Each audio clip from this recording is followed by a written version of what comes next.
She had given him 7 years. 7 years of standing in the dark corners of ballrooms while he shone. 7 years of swallowing her own ambitions like medicine that tasted of nothing good. 7 years of believing that devotion, real devotion, the kind that costs you something, was the currency that bought a future. Lady Seraphina Vale had been wrong about the exchange rate. The morning the announcement appeared in the Royal Gazette, she read it 3 times.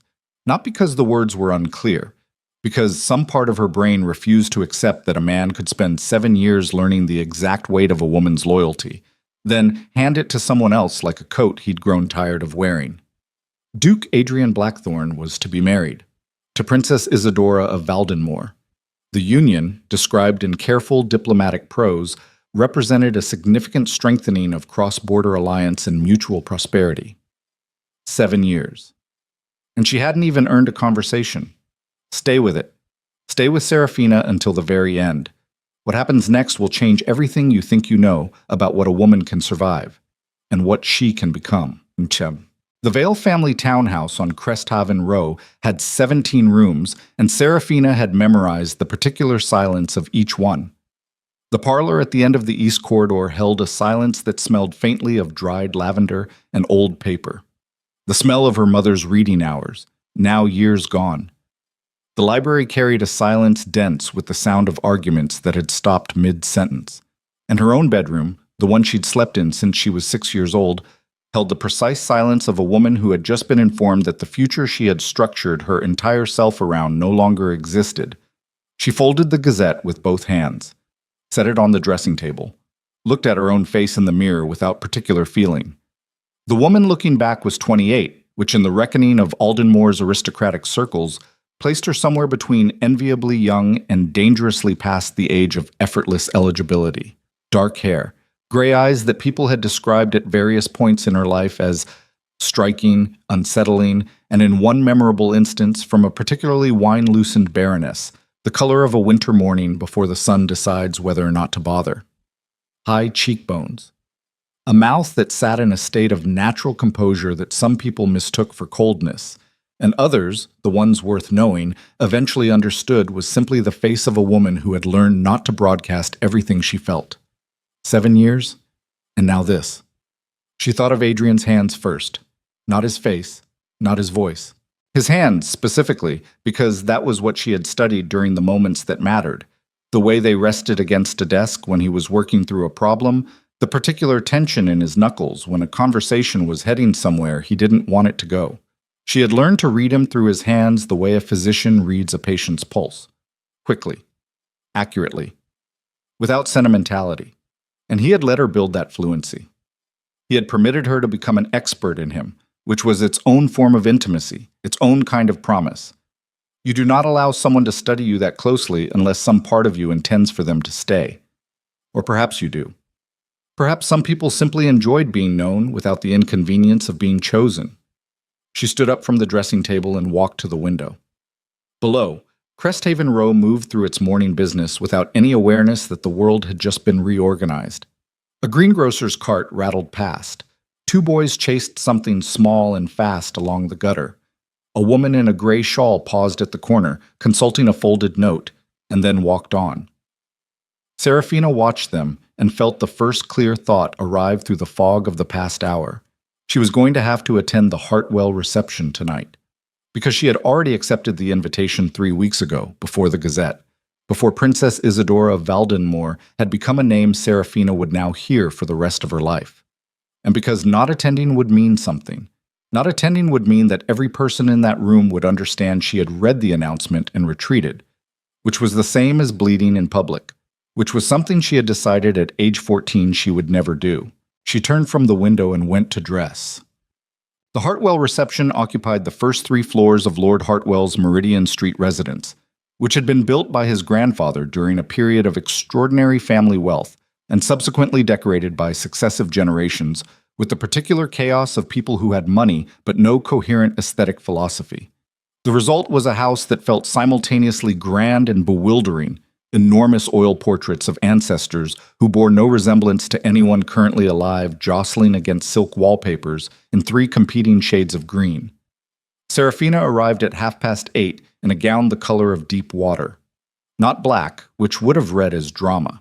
Not a softer color, which would have read as fragility. The blue-gray of it sat exactly at the intersection of composure and authority, which was where she intended to remain all evening. She gave her cloak to a footman, accepted a glass of champagne she didn't intend to drink, and stepped into the main reception room. The temperature of the room changed when she entered. She felt it. Not warmth, not cold, but the particular shift in atmospheric pressure that occurred when a room full of people who knew something turned to observe the person who had just become the subject of their knowing. Heads turned with the rehearsed casualness of people who had been watching the door for the last hour. Conversations adjusted their volume in the way that conversations did when they were about to incorporate new material. She kept her face easy. She kept her shoulders level. She took a single deliberate sip of the champagne she hadn't planned to drink, because the gesture gave her hands something to do and her eyes somewhere to look, and she moved further into the room. Lady Cressida Pemberton reached her first. Cressida was a woman of 50 with the social precision of someone who had spent 3 decades cultivating exactly the right mixture of warmth and calculation, and her expression now was a masterwork of sympathetic concern arranged to look spontaneous. "Serafina, darling." She clasped both of Serafina's hands in hers. "You came." The "you came" carried an entire conversation inside it. The "you came" said, "We didn't think you would." The "you came" said, "The announcement was in the Morning Gazette, and here you are, in this room at 8:30, which is either extraordinary courage or extraordinary stubbornness, and we haven't decided which yet." The "you came" said, "Tell us how you are," by which we mean tell us everything. By which we mean give us something to discuss after you've moved away. "Of course I came," Serafina said. "Lord Hartwell's cook makes a walnut pastry that I would endure considerably worse than a Wednesday evening for." Cressida's smile sharpened with something that was almost genuine appreciation. "You look wonderful." "Thank you. The wallpaper in the East Corridor is doing extraordinary things tonight." She moved on before the conversation could find its footing. That was the technique. Never hold still long enough for sympathy to calcify into pity. Pity was the thing she could not afford. Pity required a response, required you to perform gratitude for someone else's concern, required a kind of emotional housekeeping she didn't have the reserves for tonight. She worked the room methodically. She spoke to Lord Hartwell about the drainage legislation currently moving through Parliament, which he found genuinely interesting and which no one would have expected her to know anything about, which was precisely why she knew it. She discussed the upcoming autumn season with Viscountess Marrow in enough detail to signal that her calendar remained full and her social life intact. She made the Harrington twins laugh with an observation about the portrait of the third Lord Hartwell, which looked, she pointed out, exactly like a man who had swallowed something he deeply regretted and had decided to be documented in that precise emotional moment. She was very good at this. She had been good at it for years, this particular performance of ease, and the fact that tonight the performance was costing her more than usual was not something that showed. She made sure it didn't show. Then Adrian walked in. He came with his secretary, Dobbins, a narrow man with quick eyes and the permanent air of someone composing a list, and 2 members of his household staff. No Princess Isadora. She was still in Valdenmoor, presumably being fitted for whatever wardrobe a foreign princess required when crossing a border to marry a duke. Adrian himself wore charcoal and silver, which suited him in the way that most things suited him, because Adrian Blackthorne was the kind of man around whom aesthetic choices resolved into correctness simply by virtue of his proximity to them. He was 41. Dark hair with the first touches of gray at the temples. A face that had started as conventionally handsome and had been refined over the years into something more interesting. The kind of face that required understanding to read, that revealed nothing in a single glance and everything over the course of an evening. Serafina had once considered herself fluent in that face. She watched him from across the room as he moved through the greetings, the handshakes, the choreography of social arrival. He hadn't seen her yet, or if he had, he was better at the performance than she'd credited him for. She turned away and set down her champagne glass on a passing tray. "Serafina," his voice, behind her. Closer than she'd expected, which meant he'd moved quickly. which meant he'd seen her the moment he entered and had done the calculus, and decided to make the approach himself rather than let the room watch them navigate around each other all evening. She turned. "Adrian?" she said. Up close, he looked, and she catalogued this with the same precision with which she catalogued everything. Tired. Not the tiredness of a man who hadn't slept. The deeper kind. The tiredness of someone who had made a decision and was now living in the early hours of its consequences. "You look well," he said. "Thank you. I wasn't sure you'd be here tonight." "Why wouldn't I be?" He held her gaze. He was one of the few people who could do that without it becoming a competition. Just held it, level and steady, the way he'd always been able to, as though the space between them was something he'd measured and found manageable. "I wanted to speak with you," he said. "Before you heard it through." "I read the Gazette this morning," she said. "Over breakfast. The announcement was very clearly written." Something moved across his face. Not guilt exactly. Something older than guilt. Something that had the shape of understanding arrived at too late to be useful. "Serafina, congratulations on the engagement," she said. "I understand Princess Isadora is accomplished in several languages and has an extraordinary collection of Valdemorian manuscripts. You'll have much to discuss." "That's not—" He stopped, started again. "I owe you an explanation." "You owe me nothing," she said, and meant it in both directions. In the direction of no debt acknowledged, and in the direction of he had used up what was owed. "That isn't true, and you know it." "What I know," she said carefully, "is that this is not the appropriate venue for the conversation you seem to want to have. And I suspect if you think about it, you'll realize you don't actually want to have it. You want to have a version of it in which I make this easier for you. And I'm afraid I'm not going to do that." He was quiet for a moment. Around them, the room had perfected the art of watching without appearing to watch. Conversations angled carefully, eyes moving in peripheral arcs. "You're not going to make anything easy, are you?" he said. It wasn't quite a question. "I never have," she said. "You knew that. It was part of what you—" She stopped, recalibrated. "It doesn't matter." "It does matter." "Adrian." Her voice was quiet and very controlled. "Please don't tell me what matters. Not tonight." He looked at her for a long moment. Then he said, very quietly, the thing she hadn't expected him to say. "I know what I've done." She held the eye contact, didn't let anything shift in her face, didn't let him see what those 4 words cost her, which was more than anything else in the evening, more than the Gazette, more than the room watching, more than the 7 years compressing down into this single exchange. Because the thing about being told I know what I've done was that it didn't fix anything. It didn't reconstruct anything. All it did was confirm that the damage had been intentional, which was simultaneously the one thing she'd needed to know, and the one thing she would have been marginally better off not knowing. "Good night, Your Grace," she said. She turned and walked to the other side of the room without hurrying. She stayed another 40 minutes. She made sure of it. Made sure she laughed at Lord Dunmore's story about his hunting trip to the Northern Territories. Made sure she was seen examining Lord Hartwell's new acquisition with apparent interest. Made sure that when she finally took her leave, it read as the natural conclusion of an enjoyable evening and not as escape. In the carriage home, she sat with both hands folded in her lap and looked out at the dark streets and did not think about Adrian Blackthorne. She thought instead about her mother, who had died 6 years ago in this same house, who had spent the better part of her marriage to Serafina's father being managed and overlooked and ultimately, graciously, forgotten.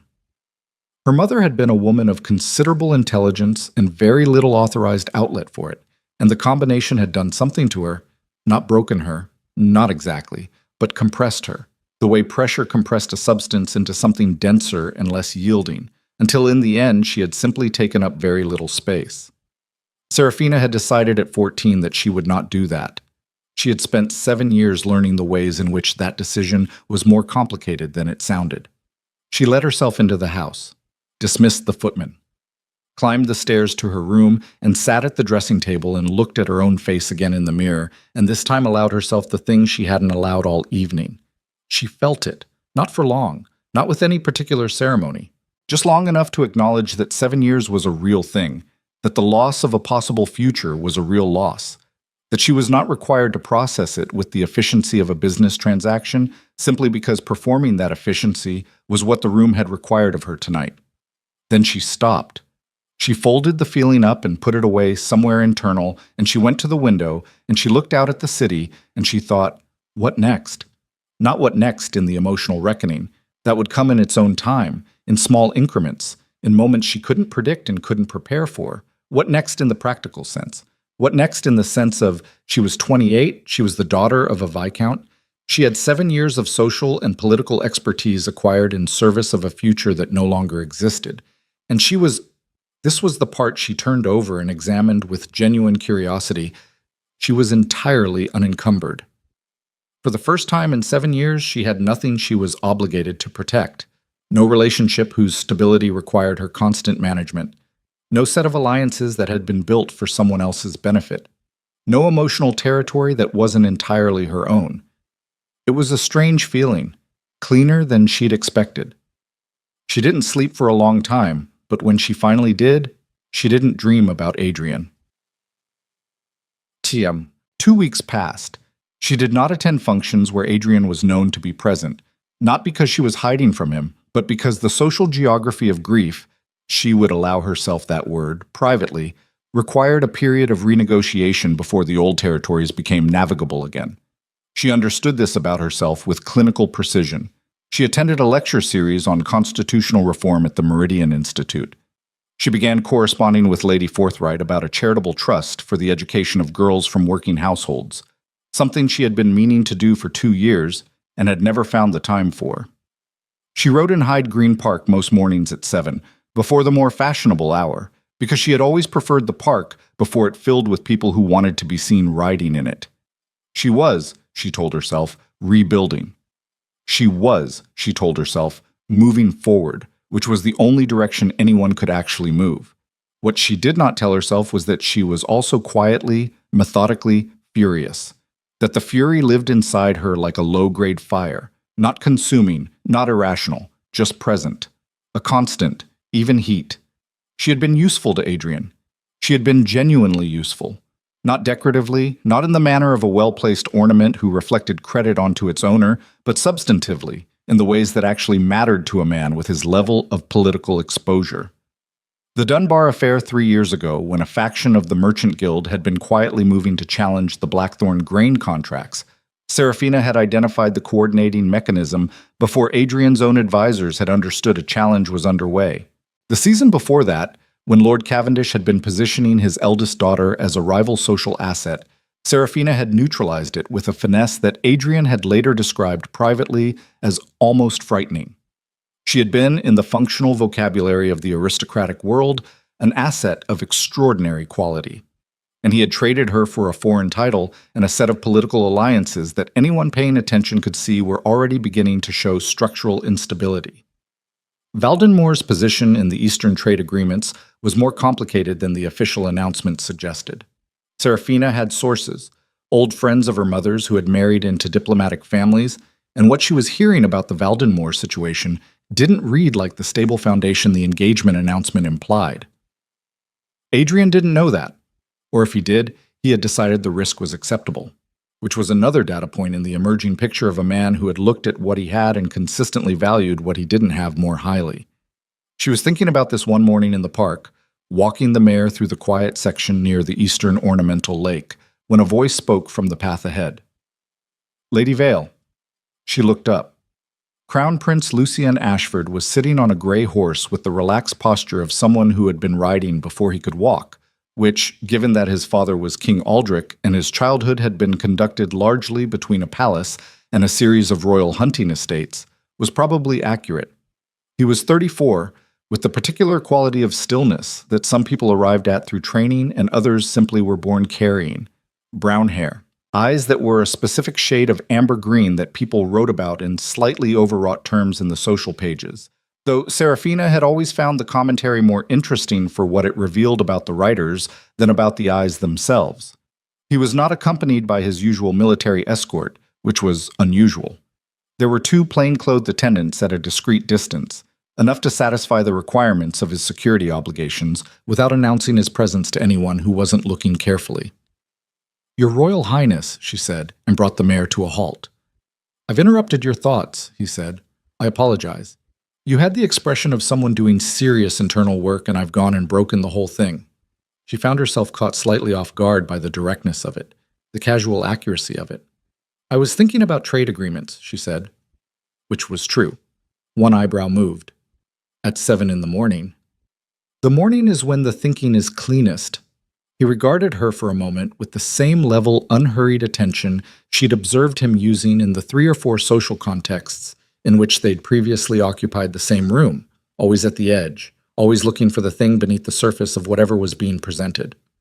People who didn't know him well assumed that quality was calculation. She had always thought it was something more like a genuine interest in what was actually happening, which was rarer and more valuable. "You used to attend the Morecastle lectures," he said, "on the Eastern trade routes. 2 years ago." She blinked very slightly. "You attended those?" "Briefly. I had competing obligations and missed most of the series. But I remember you asked a question about the distribution mechanisms in the second session that the lecturer spent the next 20 minutes unsuccessfully trying to deflect." "He didn't have a satisfactory answer," she said. "I thought someone should make that visible." "You made it quite visible," he said. There was no condescension in it. If anything, the tone was something closer to respect. "I thought about that question for weeks afterward, about the gap it identified." She looked at him. The morning light was soft and even, and the lake behind him caught it in long, flat reflections. Around them the park was nearly empty, just the distant sound of a gardener somewhere in the tree line and the steady quiet of early morning. "The gap is still there," she said. "Larger now, if anything." "I know," he said. "That's partly what I've been trying to think through." He paused. "Would you be willing to continue this conversation at some point under less informal circumstances? I have a working group on the Eastern trade architecture. It's small, deliberately, because I've found that the size of a working group tends to be inversely proportional to the quality of thinking it produces. You'd add something it currently lacks." She considered him. In 7 years of navigating the social and political architecture of Alden Moore's aristocracy, Serafina had developed a finely calibrated sense for the categories of invitation she received. There were invitations that were compliments dressed as requests. "Look how generous I am, including someone like you." There were invitations that were maneuvers. "I need something from you, and this is how I'm going to obtain it." There were invitations that were simply filling space, the social obligation of appearing to extend opportunity without any genuine intention behind it. This didn't feel like any of those. It felt like a man who had a problem and had identified, with some precision, someone who might be useful in solving it, and had decided to ask directly because indirect approaches were a waste of time he found valuable. "I'm not sure what I could add to a Crown Prince's working group," she said, because it was the honest question to ask. "You could ask the questions that deflate inadequate answers," he said, which, in my experience, is the single most useful contribution any person can make to any serious discussion. She almost smiled. "That's a fairly low bar for usefulness." "You'd be surprised how rarely it's cleared." The mare shifted under her, restless with the stillness. Serafina brought her back with a small adjustment of weight that required no visible effort. "I'll consider the invitation," she said. "That's all I'm asking." He inclined his head, not the formal bow of court protocol, something shorter and more personal. "Enjoy the rest of your morning, Lady Vale." He rode on. She watched him go, and then turned the mare back toward the eastern path, and rode through the cool morning with something that was not quite thoughtlessness and not quite plan, but somewhere in that productive space between the two, where things that would eventually become decisions were still assembling themselves. The invitation arrived the following Tuesday. Formal, on heavy paper bearing the royal household's private seal. Not the official crest of state functions, but the smaller, simpler mark used for personal correspondence. The working group met twice a month on Thursday evenings at a house on Aldrich Crescent that the Crown used for informal engagements. Attendance was optional, the letter said, which Serafina understood to mean it was expected, which she further understood to mean that the Crown Prince was not in the habit of issuing invitations he thought would be declined. She sent her acceptance. The working group turned out to be 7 people. A constitutional scholar named Dr. Ravenswood, who had more energy in his arguments than most men half his age. A woman, Lady Isolde Marchmont, who had been managing her husband's shipping concerns for 12 years since his death, and knew the eastern trade routes at the operational level that academic analysis consistently missed. A former diplomat named Hargrove, who had served in the Valdenmoor legation before his retirement, which meant he was useful and also, Serafina noted with internal precision, currently in the room. And Lucien, who ran the meetings with an efficiency that suggested he found long discussions of procedure as tedious as she did. He asked good questions. That was the first thing she noticed, properly noticed, in the context of watching him work. Not performing question asking, not using questions to make points he'd already decided on, but actual questions. The kind that revealed the shape of his own uncertainty and invited someone else to fill it in. It was, she thought, an unusual quality in a man of his position. She contributed carefully at first, testing the register of the room, the tolerance for directness, the specific hierarchy of expertise that had established itself before her arrival. By the third meeting, she was arguing with Dr. Ravenswood about the historical precedents for trade restructuring with enough force that two of the other members had gone quiet and were watching with the expression of people who had front-row seats to something unexpected.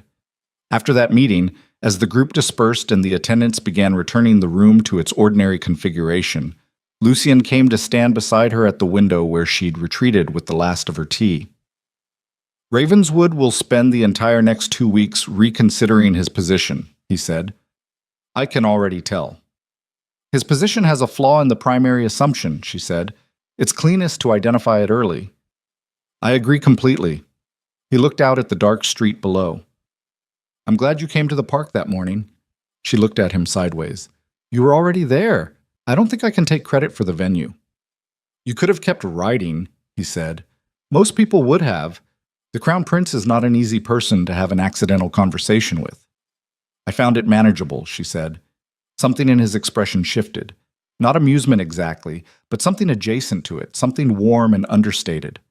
That's possibly the most diplomatic description of me I've heard in recent memory.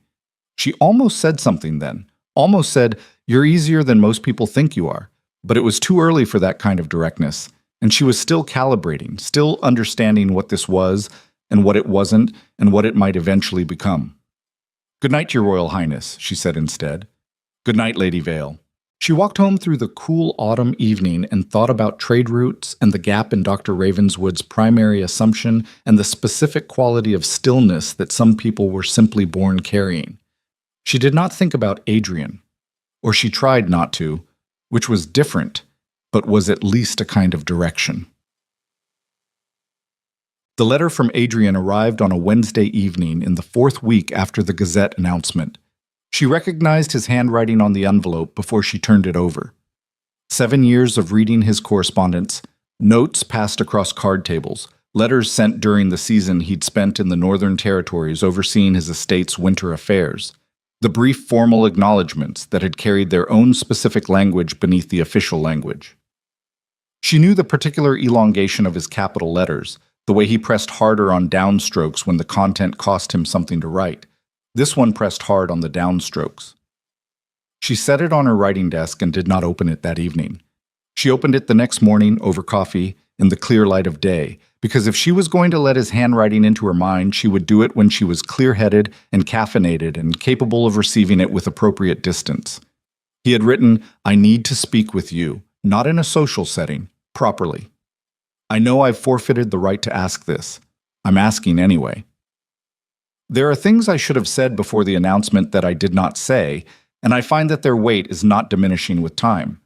Name a time and place. I will be there. She read it twice. The letter had the quality of something that had cost him. She could see it in the compressed syntax, the uncharacteristic directness. Adrian was not a man who exposed his unfinished thinking to other people. He processed internally and presented conclusions. This letter was not a conclusion. This was raw material. She thought about it for 3 days. She thought about it during the Thursday working group meeting, where Hargrove made an observation about Valdenmoor's debt architecture that intersected precisely with the instability she'd heard about through her mother's old contacts. And she watched Lucien's face process that information with the particular economy of a man storing it immediately for future use. And she thought, 2 months ago, I would have taken this intelligence to Adrian. She no longer needed an intermediary for that. She wrote back to Adrian on the fourth day. 7 o'clock Friday evening. My study. You have 20 minutes. She sent the reply and then went to meet with Lady Forthright about the Education Trust and spent 2 hours discussing the precise mechanics of how to fund 17 additional scholarships without creating the kind of precedent that would generate political complications. And when she came home, she felt useful in a way that had nothing to do with anyone else's trajectory.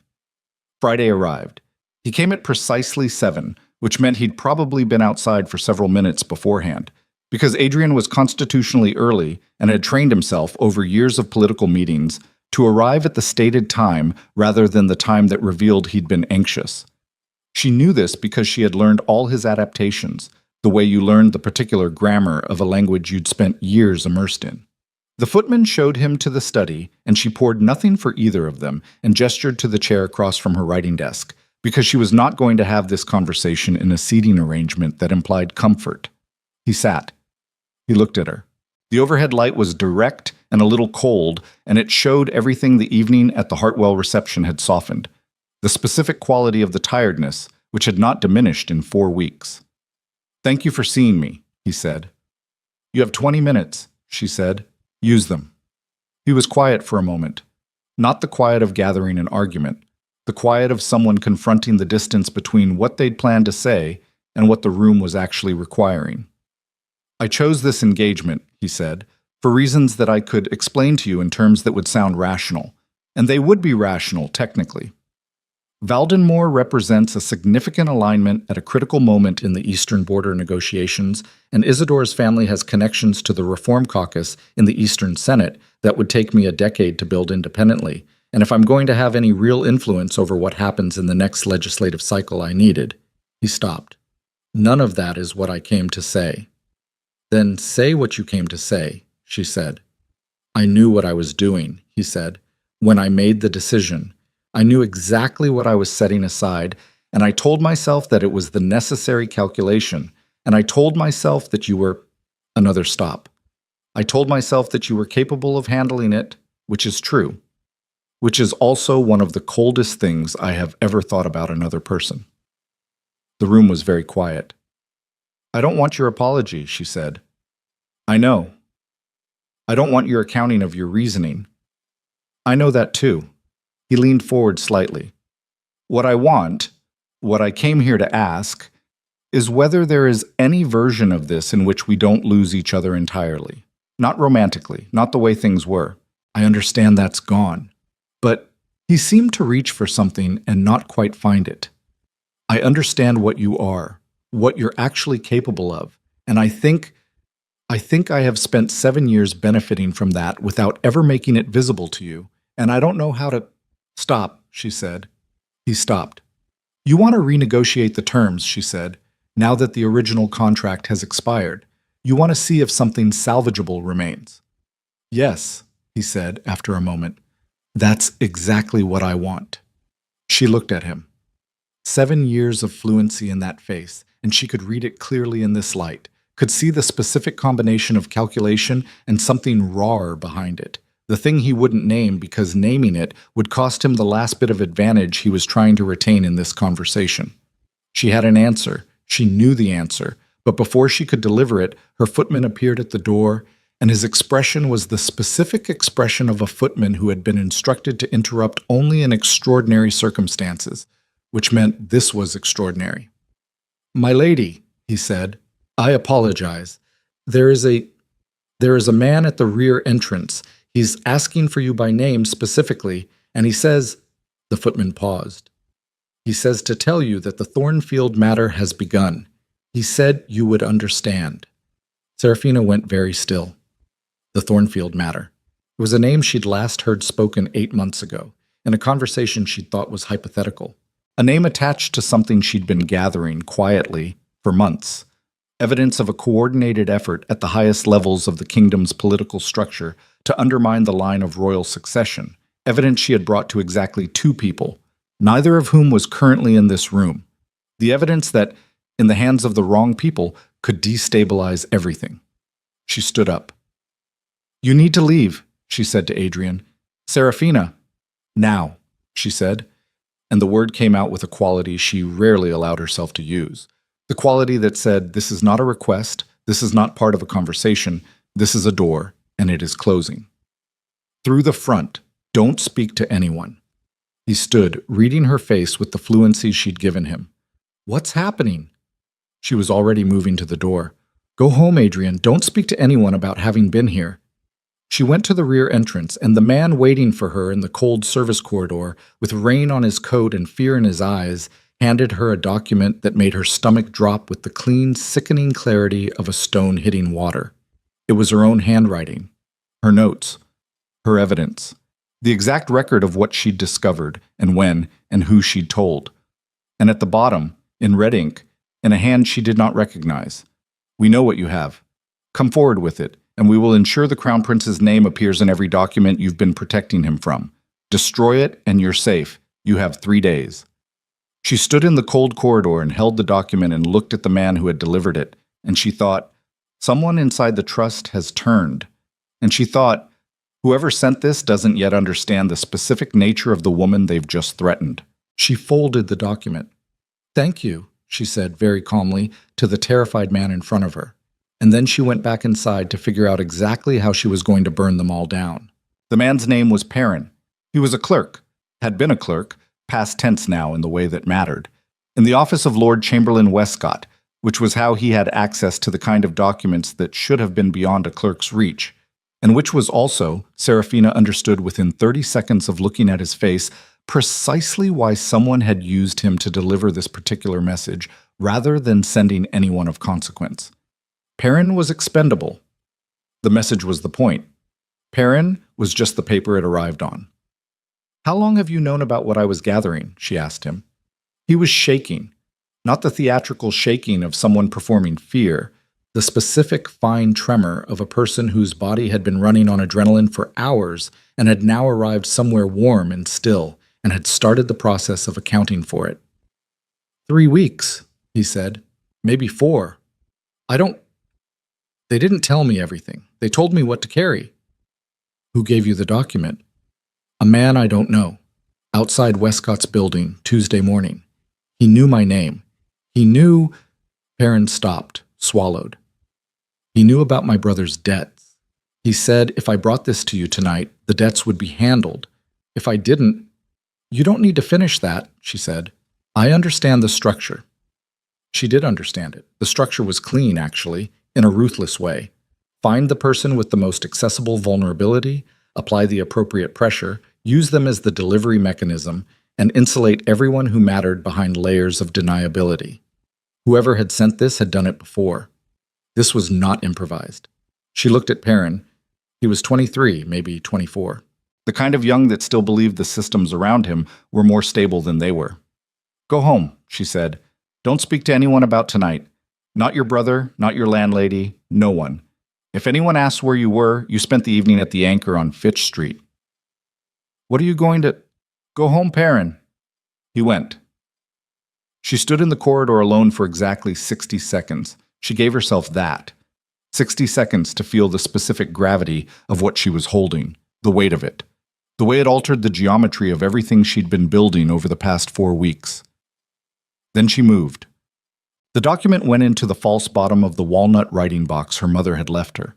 The box sat on the second shelf of the library behind a complete set of Alden-Morian agricultural surveys from 1847, which no one had opened since approximately 1849. The evidence she'd been accumulating, the real evidence, the months of careful collection, was not in the house. It had never been in the house. She wasn't a fool. But whoever had sent that message didn't know that, which meant they thought they were threatening someone who kept their most critical material within reach, which told her something specific about how they'd assessed her. They thought she was careful, but not careful enough. They thought she was smart, but not strategic. They had looked at a woman who had spent 7 years in the shadow of someone else's ambitions and concluded that she was fundamentally reactive rather than prepared. That was going to be a significant error on their part. She sat at the writing desk, lit a second lamp, took a piece of paper from the drawer and wrote 5 names, not in order of likelihood, not in order of proximity to the conspiracy she'd been tracking, but in order of what she could reach within the next 24 hours without raising flags. She studied the list, added a sixth name, crossed out the fourth. Then she wrote a single line at the bottom of the page. 3 days is not a gift. It's a window they intend to close. She burned the paper in the fireplace. She slept 4 hours. Not the sleep of someone untroubled, the sleep of someone who had made enough decisions to rest and was saving the rest of the thinking for morning, which was when the thinking was cleanest, as she had told the Crown Prince on that morning in the park, which felt now like something from a different chapter of her life. At 5:30 she dressed. At 6 she was in a hackney cab heading north. The house on Verinder Lane was narrow and unremarkable, wedged between a tailor's shop and a building that had been a bookbinder's before it became something less clearly defined. Mrs. Adeline Crowe had lived there for 11 years, since her retirement from a position as personal secretary to a succession of politically significant men, a position that had made her intimately acquainted with the infrastructure of consequence in Aldenmore's governmental class. Adeline was 61 and had the compact, deliberate quality of someone who had long ago decided that everything she did would be exactly as necessary as it needed to be, and nothing more. She opened the door before Serafina knocked. "I heard the cab," she said. "Come in. There's coffee." They sat in the narrow kitchen. Adeline poured. She didn't ask why Serafina was there at 6 in the morning because she had known Serafina since Serafina was 11 years old, and she understood that early morning arrivals from this particular woman meant something had shifted. Serafina told her about the document, about Perrin, about the 3 days. Adeline listened without interrupting, which was one of her most useful qualities, and then she was quiet for a moment that lasted exactly as long as she needed it to. "Westcott," she said. The clerk was Westcott's. The message was designed to look like it came from outside the Chamberlain's office, but the pressure mechanism, the brothers' debts, that kind of specific personal leverage on a low-level clerk doesn't come from someone operating outside the official records. Someone looked at Perrin's file. Westcott has access to every file in the Chamberlain's domain. Yes. But Westcott isn't doing this alone. No. Serafina set down her coffee cup. Which is what the Thornfield matter was always about. The Chamberlain as the coordination point, not the origin. Adeline looked at her steadily.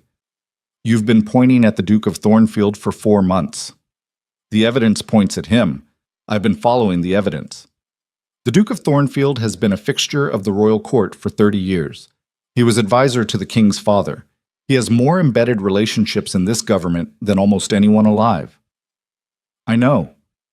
And you've been building a case against him."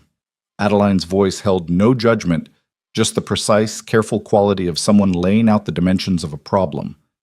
"And now someone connected to that case has sent you a message telling you that if you bring what you know forward, they'll attach the Crown Prince's name to it." "Yes? Can they actually do that? Is there a real thread connecting Lucien to any of this?" Serafina had been turning this over since midnight. "There's a thread that could be made to look real," she said. "Lucien's working group on the Eastern trade architecture. 2 of the policy positions we've developed intersect with areas where Thornfield has been making moves. If someone wanted to construct a narrative where the Crown Prince was complicit rather than investigating, the raw material exists. Then they've been watching the working group." "They've been watching everything," she said. "That's what the message tells me. Not that they're powerful, that they've been watching everything and they want me to know it." Adeline was quiet again. Then, "What do you need from me?" "Westcott's schedule for the next 2 weeks, and whatever you still have from your time with Lord Ashmore's office. Specifically anything touching the Thornfield family's parliamentary activity in the past 5 years. Adeline nodded once. "The schedule I can get by this afternoon. The Ashmore material is in storage. I'll need until tomorrow morning." "That's sufficient?" Serafina stood. "And Adeline?" She looked at the older woman. "If anyone asks, I wasn't here." "You're never here," Adeline said, as she had been saying for the better part of 15 years. Bucket. She went directly from Verinder Lane to Aldrich Crescent. She had not told Lucien she was coming. Protocol said she should have sent a message 24 hours in advance, which protocol said because the Crown Prince's schedule was managed by people whose entire function was to prevent unstructured access to him, which was precisely why she hadn't done it. Unstructured access was what this required. The attendant at the door of the Crescent House knew her from the working group meetings. He was, to his credit, professionally impassive about the fact that she was arriving at 7:45 in the morning without an appointment. "I need 5 minutes with His Royal Highness," she said. "Tell him it's Lady Vale and that it concerns the Thornfield matter." The attendant's impassivity held exactly long enough for her to see that the name landed. Then he said, "One moment," and disappeared inside. She waited in the entrance hall. A clock on the mantel said 7:48. She catalogued the room as she always did when she had a moment of stillness. The arrangement of furniture, what it told you about how the space was actually used versus how it was officially organized, where the light fell. It was a habit she'd developed long before she'd understood why it was useful, this compulsive reading of environment. You understood people through their spaces the same way you understood them through their hands. Lucien came through the interior door in 2 minutes, not 5. He was dressed for the day but had not yet received visitors.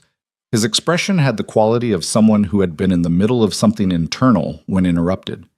He took one look at her face and said to the attendant without turning, "We're not to be disturbed." They went into the small study off the entrance hall. He closed the door. "Tell me," he said. She told him. She did it the same way she told Adeline, efficiently, without preamble, the facts in the order they needed to be received. She watched him receive them. Watched his face go through something that wasn't quite fear. Fear wasn't quite the right word for what moved through Lucien when confronted with significant threat. It was more like the face of someone reconfiguring, taking in new information and rapidly, visibly restructuring everything they knew around it. "My name," he said when she'd finished.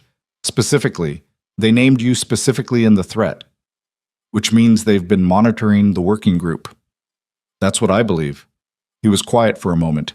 He moved to the window, not restlessly, deliberately, the way he moved to spaces where he could think without the room pressing on him. "How long have you known about Thornfield?"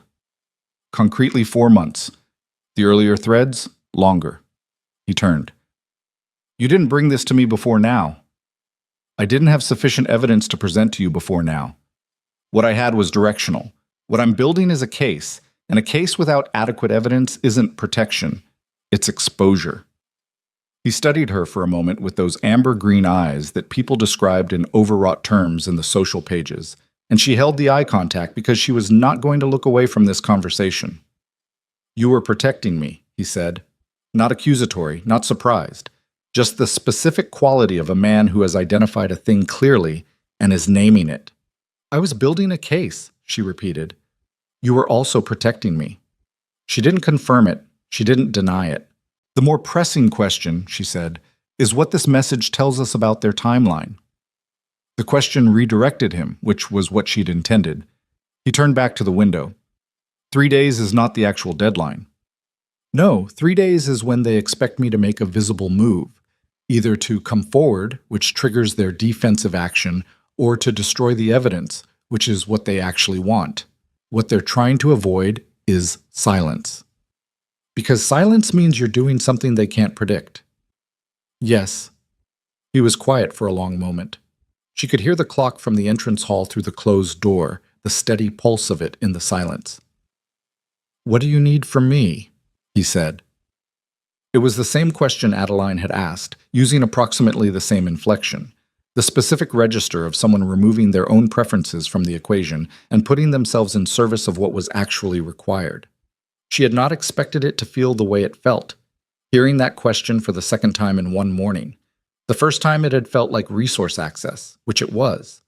This time it felt like something she didn't have an adequate word for, something that sat at the intersection of trust and relief and the particular quality of being looked at directly by someone who wasn't managing what they saw. "Access to whatever Lord Chamberlain Westcott has presented to you in the last 3 months, she said.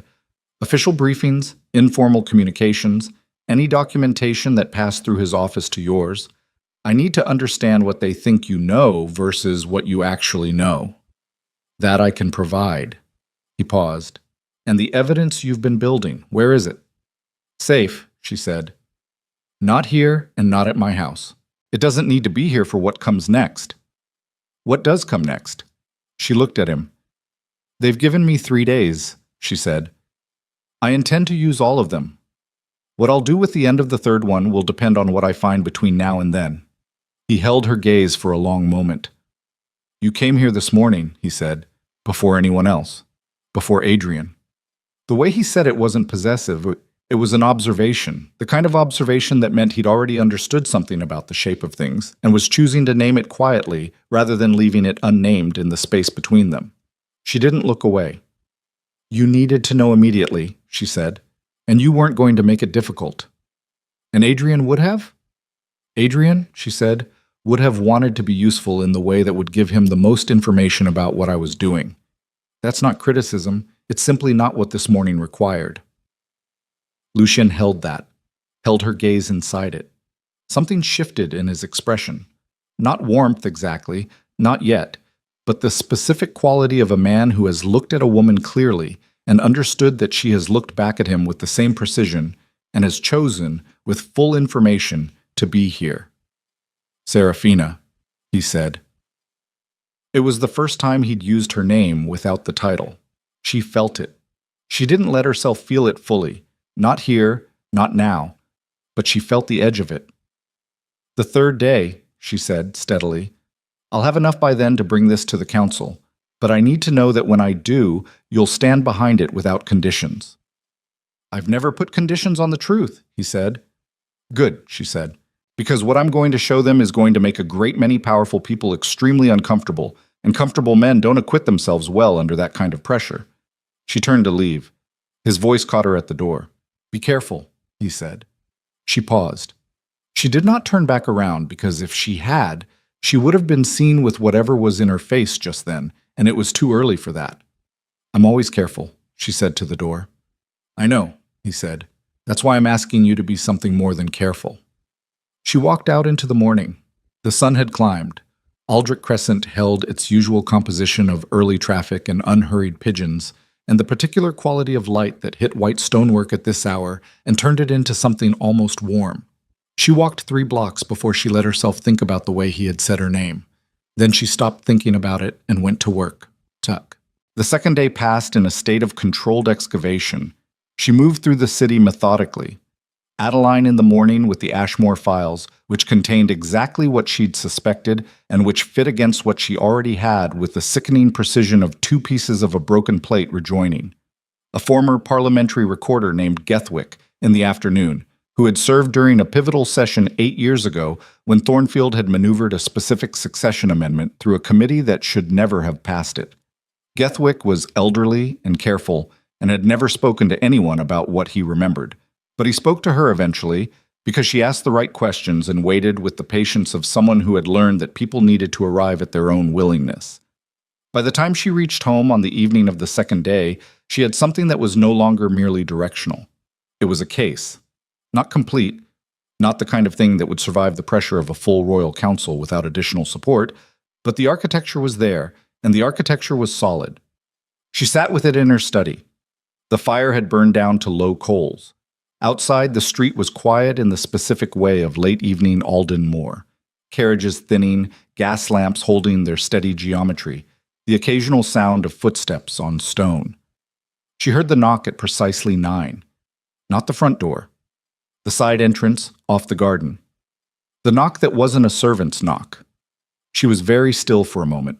Then she went to the door and opened it. Adrian stood in the garden entrance, without his usual attendants, with rain on his coat that told her it had started again while she wasn't paying attention to the sky. I told you not to come back here, she said. I know. He looked at her. His face in the garden light was harder to read than it had been in the study 2 nights ago. The specific quality of someone who had made a decision he knew was going to cost him and had arrived at the cost with a kind of terrible clarity. I went home after Friday. I did what you asked. I didn't speak to anyone. He paused. And then I found out this morning that Dobbins, my secretary, Dobbins, has been in communication with Westcott's office for the past 6 weeks. The ground shifted under the evening. Dobbins, she said. 6 weeks. I found a letter in his desk that I had no business finding, and I found it because he made one mistake in the past 6 weeks of apparently careful work, and the mistake was leaving it in a place I happened to look. His voice had the flat, controlled quality of a man who had been angry for approximately 12 hours and had processed most of it into something more functional.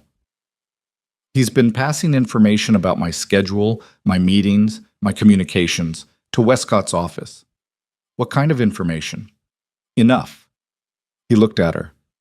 Serafina, I know I'm the last person you want standing in your garden. I know I've forfeited most of what would make you want to listen to me, but I need you to tell me how deep this goes. Because if my own secretary has been feeding my movements to whoever is running Westcott, then I've been walking blind into something for 6 weeks. And whatever you have, he stopped, his jaw tightened. Whatever you have, I need to know if I'm already part of it. She looked at him. This man she had spent 7 years learning. This man whose hand she could read, and whose adapted behaviors she could catalog, and whose decision to trade her for a foreign title had compressed 7 years of investment into a single cold morning with the Gazette. He was afraid. She could see it clearly. Not performing vulnerability, actually afraid, which was different and rarer, and which she acknowledged to herself without letting it change the geometry of the question she was trying to answer. She said very carefully, "Do you understand that whatever I tell you stays here?" "Yes." "Do you understand that if you take what I tell you to anyone, Dobbins is obviously gone, but anyone else in your household, anyone in your social circle, any contact you have with the Chamberlain's office in any form, that you will not only compromise what I've been building, but potentially put the Crown Prince in direct danger?" Something shifted in his face at the Crown Prince's name. She watched it shift and noted it and filed it away. "I understand," he said. "Then come inside," she said. "You have 10 minutes." He came through the door. She was already moving toward the study, her mind running the calculation, how much to tell him, what the specific value was of him knowing versus not knowing, whether she could trust what he'd told her about Dobbins, or whether the Dobbins story was itself engineered, which was not impossible, and which she would not rule out simply because he looked genuinely frightened. She turned to face him in the study doorway, and the window behind her exploded inward. Not an accident, not the wind. The specific, deliberate impact of something thrown hard against glass, and in the moment of shattering she was already moving, body-level response, the kind that bypassed thought entirely. And Adrian was reaching for her arm and pulling her away from the glass and toward the interior wall, and in the rain-cold air coming through the shattered window, she heard footsteps, heavy, fast, on the gravel of the garden path. Multiple footsteps. She looked at Adrian. His face was 4 inches from hers, and the fear in it had reorganized into something else entirely. Something harder, more present, the face of a man whose body had made the same decision hers had, and was ready to act on it. "Side door," she said, her voice barely above a breath. "Lock it, now." He went. She went in the opposite direction, toward the desk, toward the drawer, toward the one thing she had kept close after all. Not the documents, but the small, flat-bladed letter knife that was not precisely a weapon, but would do what it needed to do if it needed to do something. The side door to the garden rattled. Once, hard, then stopped. Silence. She stood in the middle of the study with the knife in her hand, and the cold air coming through the broken window, and the fire down to coals, and the full, nauseating understanding arriving all at once.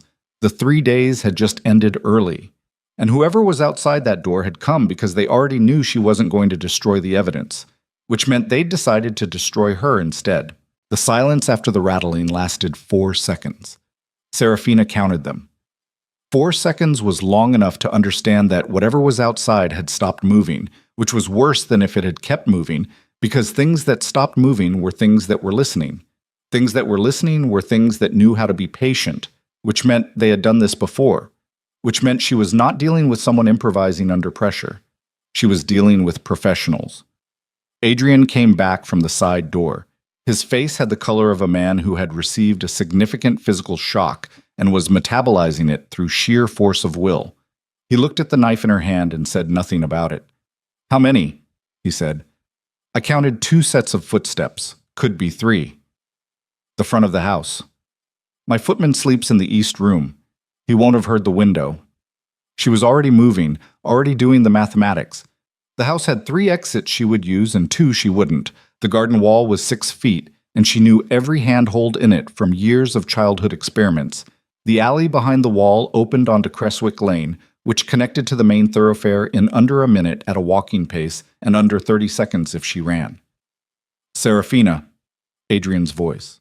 Low, controlled, with the specific register of a man who has information he knows he shouldn't have held until this moment. There's something I didn't tell you. She stopped. The fire threw the last of its heat into the room. Through the broken window, cold air moved steadily, carrying the smell of rain and wet stone. Tell me now, she said. Dobbins. He looked at her. When I found the letter in his desk this morning, there were 2 letters. I told you about the one communicating with Westcott's office. He paused. 1 beat, 2. The second one was addressed to you. The room reorganized itself around that sentence. What did it say? She said. Not a question, the flattest possible version of the words. It was instructions. For what to tell you when I came here tonight. The story about finding the letters. About Dobbins communicating with Westcott. It's real. All of it is real. But the way I found out wasn't an accident. He held her gaze with the specific quality of a man who has decided to stop managing his own appearance in a conversation and is simply standing in what he's done. Someone sent me a message 2 days ago telling me that if I came to you tonight with the Dobbins information, and if you let me in, I should keep you here long enough for them to arrive, she said. Yes. The word landed with the weight of everything she hadn't wanted to be true. She looked at him. This man she had spent 7 years learning. This man whose fear she had catalogued as real 20 minutes ago, standing in the garden entrance with rain on his coat. The fear had been real. She still believed that. People could be genuinely afraid of consequences they had nonetheless set in motion. That was not a contradiction. That was simply the specific texture of a certain kind of betrayal. The kind committed by people who believed they could manage the damage, who had not fully anticipated the precise weight of what they were putting in motion until they were standing inside it. Did you know they were going to send people here tonight? She said. I thought... He stopped. His jaw worked. I thought the letter meant they were going to send someone to watch, to confirm that you didn't run. I didn't think they were going to... You didn't think, she said. Very quiet. Very even. No, you didn't think. That's the precise and complete truth of it. She turned away from him. Not in anger. Anger was a temperature she couldn't afford right now. She turned away because she needed to stop looking at his face, which was the face of a man being consumed by the specific understanding that he had just done something irreversible, and looking at it was costing her processing capacity she needed for other things. The side door rattled again. Harder this time. She moved. Scent. The east corridor was dark. She moved through it from memory. 14 steps, turn left, 6 more. The narrow servant's stare. Adrian followed close enough that she could hear his breathing, but controlled enough not to crowd her, which she registered with a distant, clinical gratitude. The walnut box in my library, she said under her breath as they climbed. Second shelf, behind the agricultural surveys. The evidence? A document. Not the evidence, a document. If anything happens to me before morning, it goes to Lucian, not through official channels, directly. You find a way to put it in his hands, and his hands only.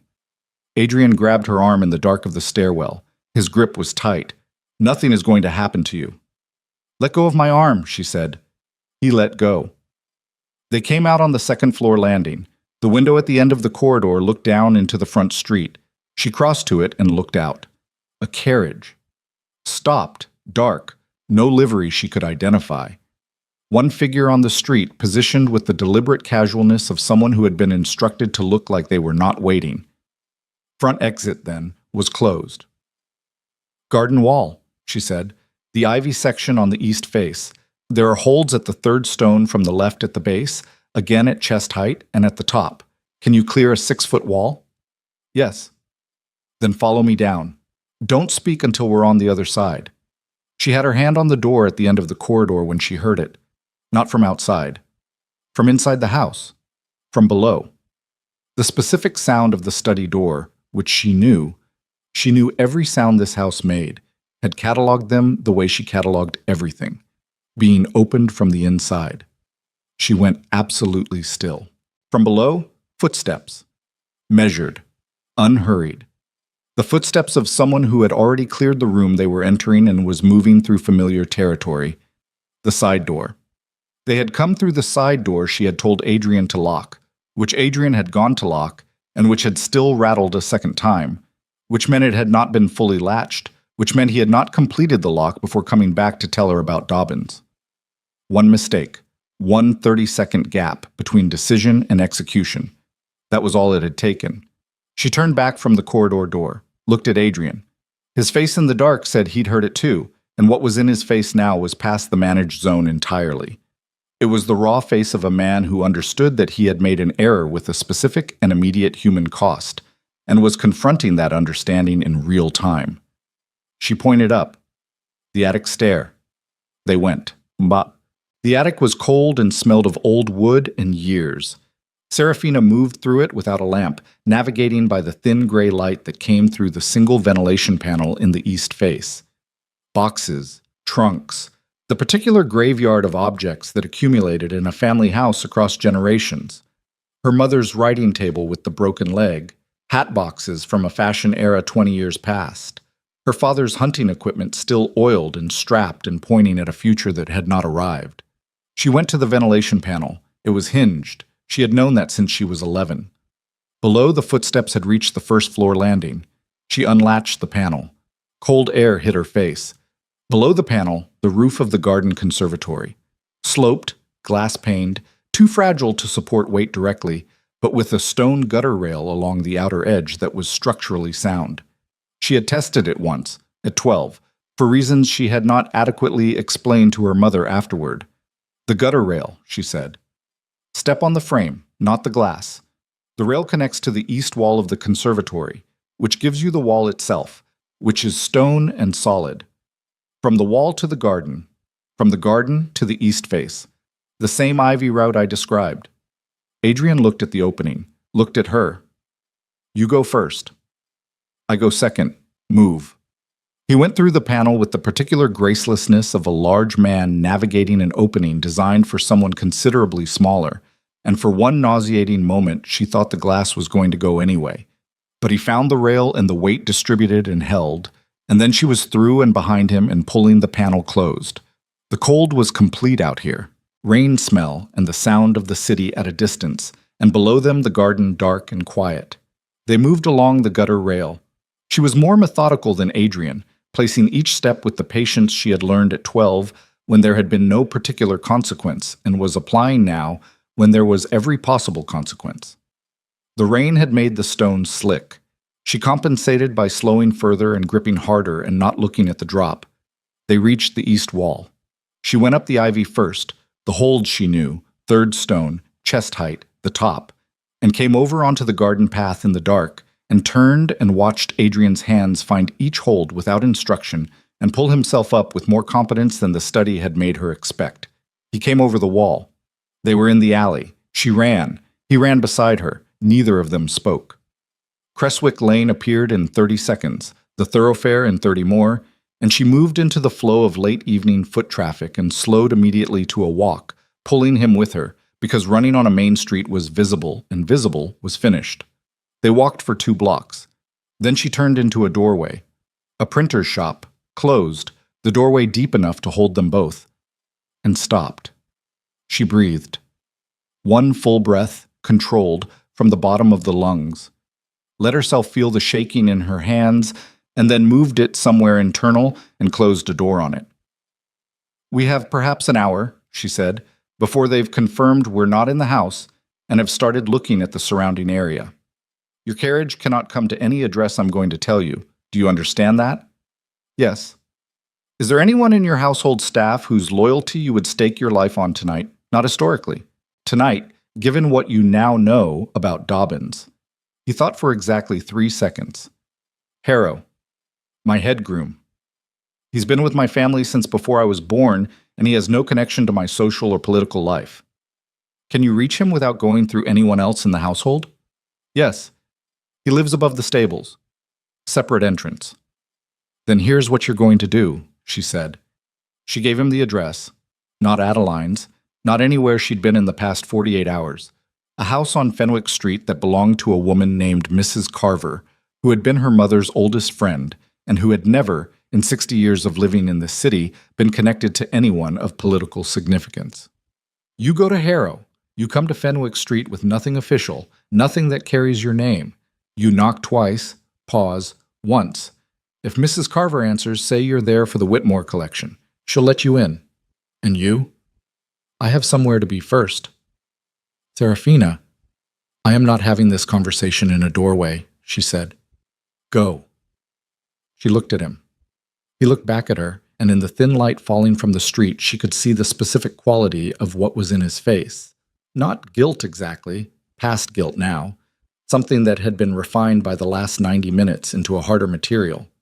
The face of a man who had arrived at the precise center of the worst choice he'd ever made and was standing in it without any remaining capacity for self-deception. I know what I did tonight, he said. Yes, she said, you do. She left the doorway and walked north. It took her 22 minutes to reach Adeline's house on Verinder Lane, moving in a route that added 8 unnecessary minutes but crossed no street she had used in the past 3 days.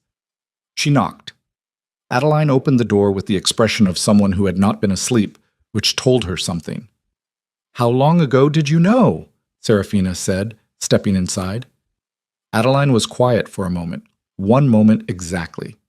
Sit down. How long? This afternoon.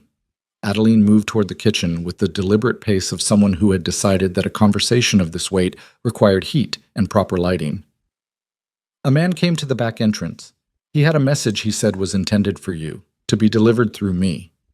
He knew I was connected to you, which tells me someone has been watching your connections for considerably longer than 3 days.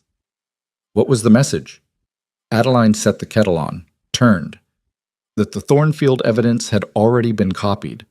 That whatever you had, they had a version of. That bringing it to the council would accomplish nothing because the copies would surface simultaneously and discredit both the evidence and you with it. The room was warm and small, and the kettle was ticking against the silence. You didn't tell me this afternoon, Serafina said. I needed to confirm it first.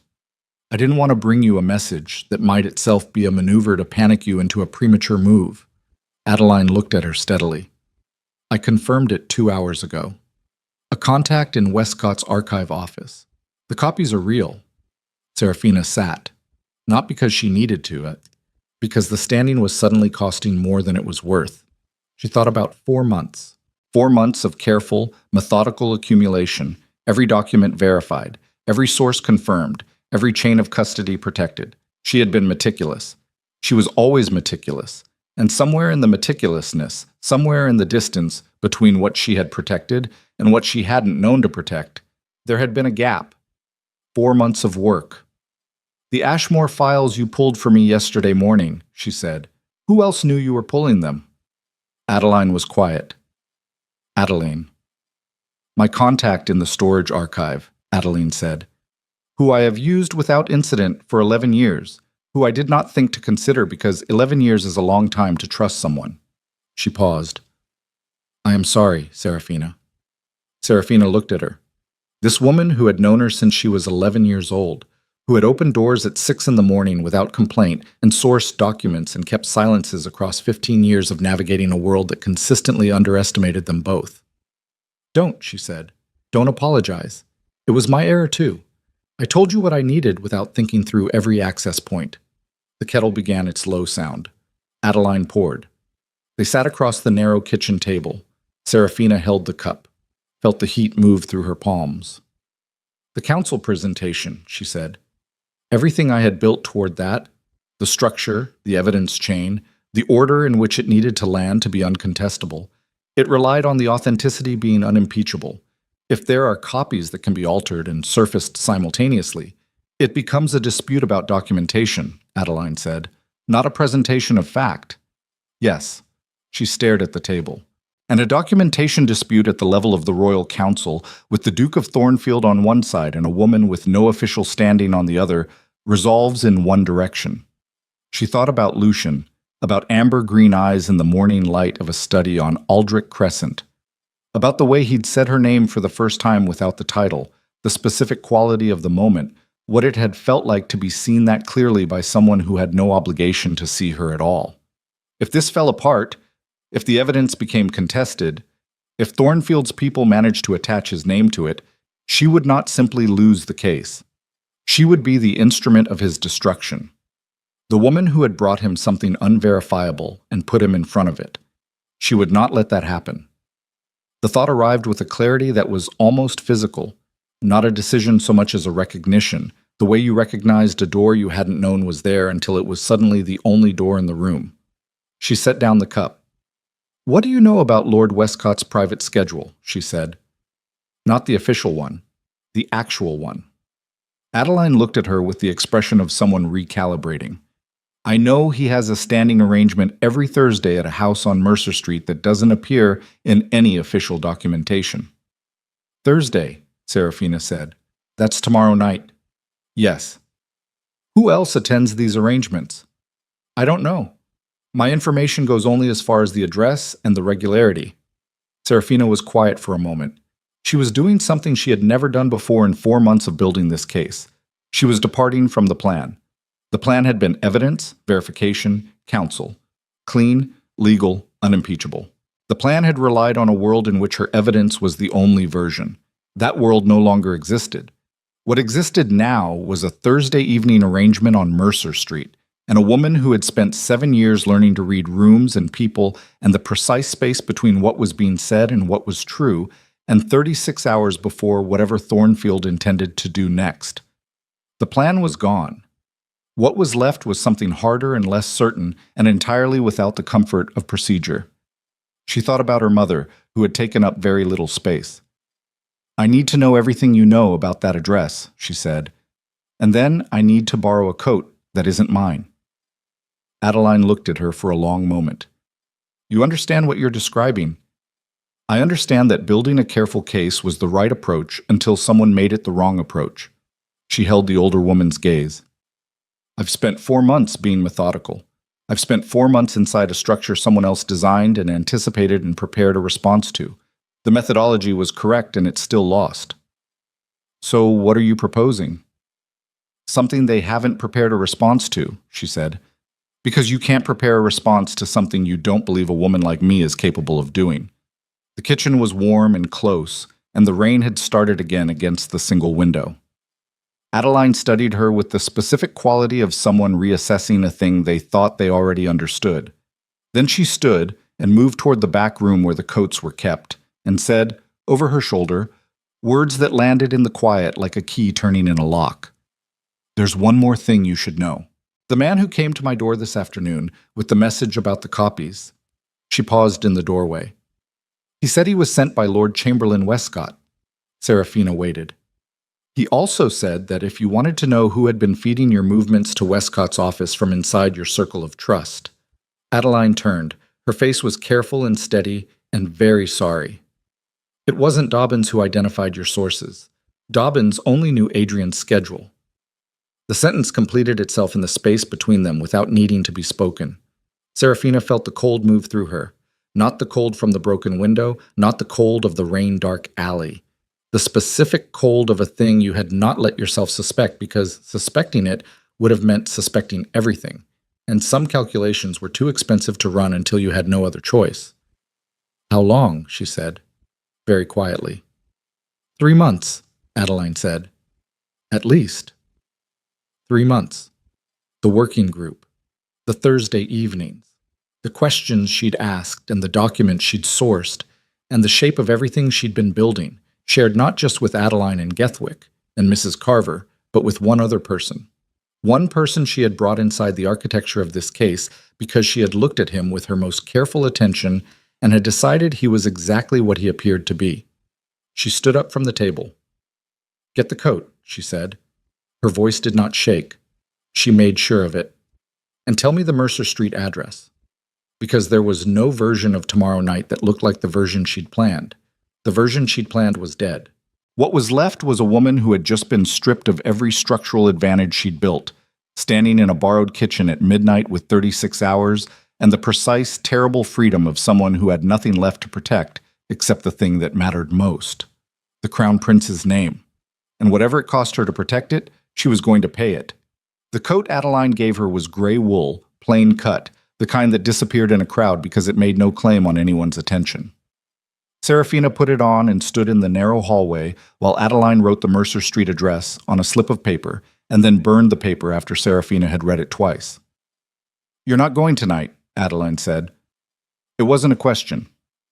Tomorrow, the Thursday arrangement. She was already organizing the hours, what she needed, what she could obtain, what she was going to have to do without. "Tonight I need to know who it was." Adeline looked at her. "Are you certain you want to know tonight? Knowing changes how you move through the next 36 hours. "I've been moving through the last 4 months with incomplete information," Serafina said. "I'm done with that." "Then think," Adeline said. "I'm not going to say the name. You say it." She thought. 3 months. The working group had been running for 6 weeks, which meant the leak predated it. What predated the working group was the period immediately after the Gazette announcement, the period of her rebuilding, of the park, of the careful reconstruction of a life that had been organized around someone else's trajectory. 3 months ago, she had been raw and exposed in ways she hadn't fully accounted for, which meant whoever had turned had identified the window and moved through it. 3 months of her sources, 3 months of Adeline's contacts, 3 months of everything she'd gathered flowing in one additional direction she hadn't sanctioned. She went through the list of people who had known enough to damage her. Adeline, who was standing in front of her and whose sorrow was the sorrow of someone who had already identified the answer and was waiting for Serafina to arrive at it without being handed it. Gethwick, who was elderly and had spoken to her once, and whose exposure was limited to a single conversation. Mrs. Carver, who had no connection to anything political. The working group members, but she had been careful about what she shared there and with whom. And then the person who had been inside the architecture from the beginning. The person she had told about Thornfield, not as a presentation of evidence, but as a live disclosure, in the moment it was still forming, because she had assessed them with her most careful attention and concluded they were safe. The person whose connection to Westcott's office she had not thought to examine because she had been too busy examining everything else. Hargrove, she said, the former diplomat, the man who had served in the Valdenmoor legation, the man who had been in the working group from the start, who had made observations about Valdenmoor's debt architecture that she had found useful, that Lucien had found useful, that she now understood had been specifically designed to be found useful, positioned to build trust, to establish himself as the member of the group most aligned with her thinking, most likely to be consulted privately. The man whose access to her sources she had not adequately traced because she had been grateful for his expertise. Adeline said nothing. The silence confirmed it. Serafina stood in the hallway for exactly as long as she needed to. She felt the specific quality of the betrayal move through her, not as heat, not as the dramatic internal combustion that the situation might have warranted in someone less practiced at receiving difficult information, as cold, as the flat, final cold of something becoming permanently past tense. Then she said, "What does he know about Mercer Street?" "I don't know." "Assume he knows everything I know. Which means if I approach Westcott's Thursday arrangement through any method Hargrove has seen me use before, any source he's been aware of, any contact he could have flagged, they'll be expecting it." "Yes." "Then I go alone," she said. "No preparation they can anticipate, no methodology they've mapped." Adeline looked at her for a long moment. "You go alone into Westcott's private arrangement with no support and no exit strategy." "I go with the one advantage I have left," Serafina said. "They don't know what I know about Mercer Street. Hargrove knew I was closing in on Westcott. He didn't know about your contact in the archive office because I hadn't told you about the Thursday arrangement when he was last in a position to be listening." She pulled the gray coat closed. "They've spent 3 months mapping my methods. They haven't mapped this one because this one doesn't exist yet." She left before Adeline could tell her again what she was walking into. She already knew what she was walking into, Oz. Fenwick Street was quiet when she arrived. Mrs. Carver opened the door before the second knock with the alert expression of a woman in her 70s who had spent 6 decades sleeping lightly and had made a virtue of it. Adrian was already there. He was sitting in the front room with a cup of tea he hadn't touched, in the specific posture of a man who has been sitting with his own thoughts for an hour and hasn't enjoyed a single minute of it. He stood when she came in. She looked at him. The gray wool coat was still on. She hadn't decided yet whether she was staying. "Hargrove," she said. Something moved through his face. He had gotten there himself then. He'd had the hour to think, and he'd arrived at the same place. "I introduced him to the working group," he said. "Lucien asked me for suggestions for the Eastern Trade Working Group before he'd met you. I recommended Hargrove because of his Valdenmoor experience." "When was that?" 4 months ago. Before the working group started. Before... He stopped. Before the Gazette announcement. Before Princess Isadora. Before 7 years compressed into a single cold morning. "Hargrove was your recommendation," she said. Not as accusation, as the final piece of the geometry placed. "Yes." She sat down. Not because she'd decided to stay, but because the sitting was suddenly necessary. She looked at her hands, still steady, which she had made sure of. "You recommended him because you trusted his Valdenmoor expertise," she said. "And then someone reached out to Hargrove, or had already reached Hargrove, and Hargrove understood that the easiest way to monitor what I was building was to be inside the room where I was building it." "And I put him in the room," Adrian said. "You put him in the room." She looked up. "This isn't about blame. I need you to understand that clearly. Blame is an expense I can't afford tonight. I'm telling you because you need to know the complete picture of what happened, and because you're going to help me fix it." He looked at her. Something shifted in his face. Not relief, not yet, but the specific quality of a man who has been sitting with the certainty that he has permanently disqualified himself from being useful and has just heard for the first time that a different conclusion might be possible. "Tell me what you need," he said. "Tomorrow night," she said. "Westcott's Thursday arrangement on Mercer Street. I'm going in. I need you to do 2 things and only 2 things, and if you deviate from either of them by a single step, you will make everything worse. Tell me." "First, Lucien, tomorrow afternoon. You find a way to reach him that bypasses every official channel, every staffed entrance, every attendant. You tell him, in person, directly, no written message, that Mercer Street, Thursday, 9 o'clock. He needs to be positioned outside the building with whatever discreet authority he can bring without making it an official event. He'll understand why. And if he wants to know more, he won't ask for more. Tell him that Lady Vale says the evidence is live and the window closes at 9. Adrian nodded. "The second thing. Hargrove," she said. "Tomorrow morning, before you do anything else, you invite him to your house.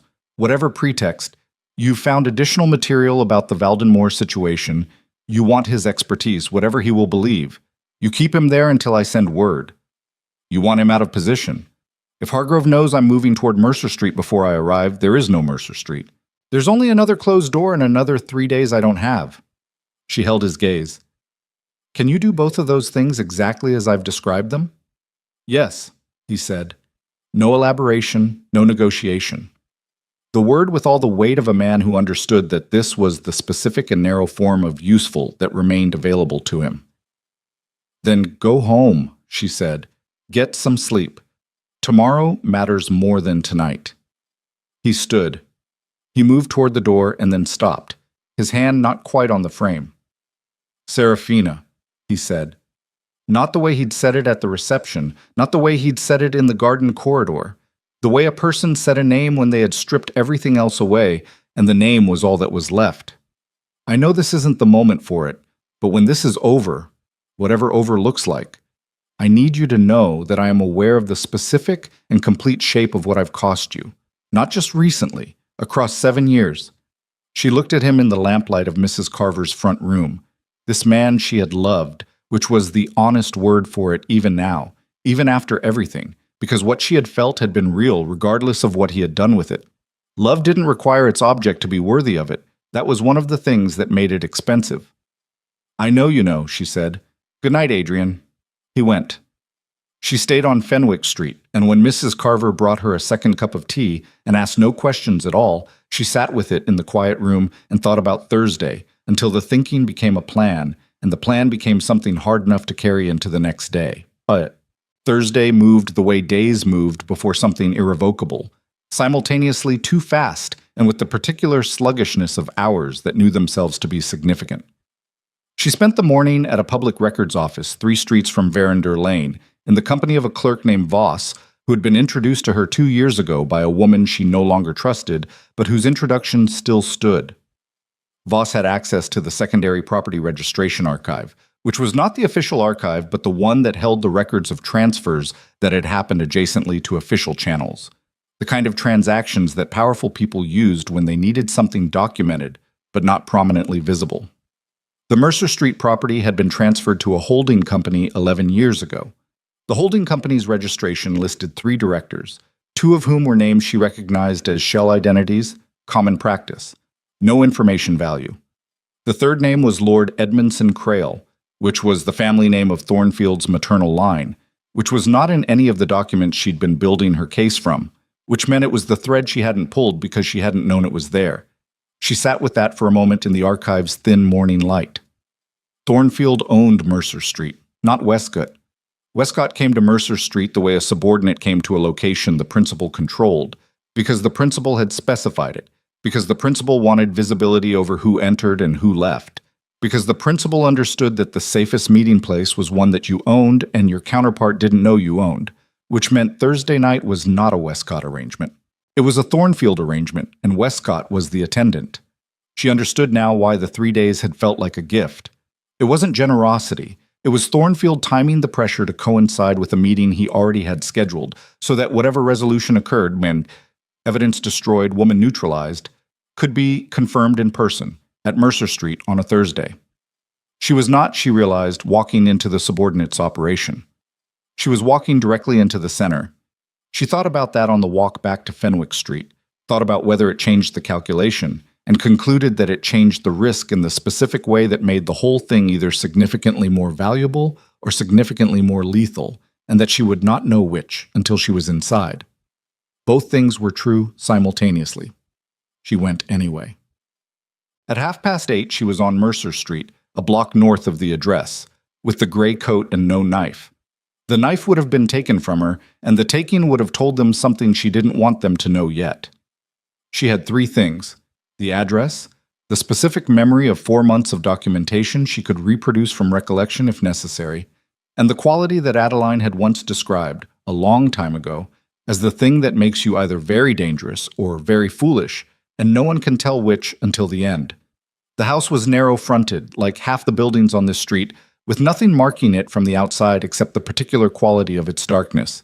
Not empty darkness, occupied darkness, the darkness of a building where the interior lights had been arranged to show nothing from the street. There was a servant's entrance on the south face. She had walked the perimeter once before taking her position, cataloging the exits the way she cataloged everything, measuring the space between what was presented and what was true. She went to the servant's entrance at 20 minutes to 9. A man she didn't recognize opened it. He was large in the specific way of men employed for their size rather than their intelligence, and he looked at her with the flat assessment of someone processing an unexpected variable. "I have information for Lord Thornfield," she said. "Tell him it's regarding the veil matter. Tell him she came herself." The man's expression didn't change, but something behind his eyes did. The specific recalibration of someone receiving information that falls outside the briefing they were given. She had counted on this. Thornfield had prepared for a response to his threat. He had not prepared for her to walk through the door herself. The man said, "Wait." He went inside. She waited. The cold was complete and the street behind her was quiet, and she felt her pulse with the particular clarity that arrived in the body when it understood that it was operating near the edge of its tolerance, that the next 30 minutes would require everything she had without the luxury of knowing in advance whether everything she had would be sufficient. The door opened again. "This way," the man said. She went in. The interior was better appointed than the exterior suggested. The kind of house that saved its quality for the inside, for the people who were meant to see it and no one else. Dark wood paneling. Lamps turned low. The smell of tobacco and old money, which smelled different from new money in ways she had learned to distinguish years ago. She was taken to a room at the rear of the first floor.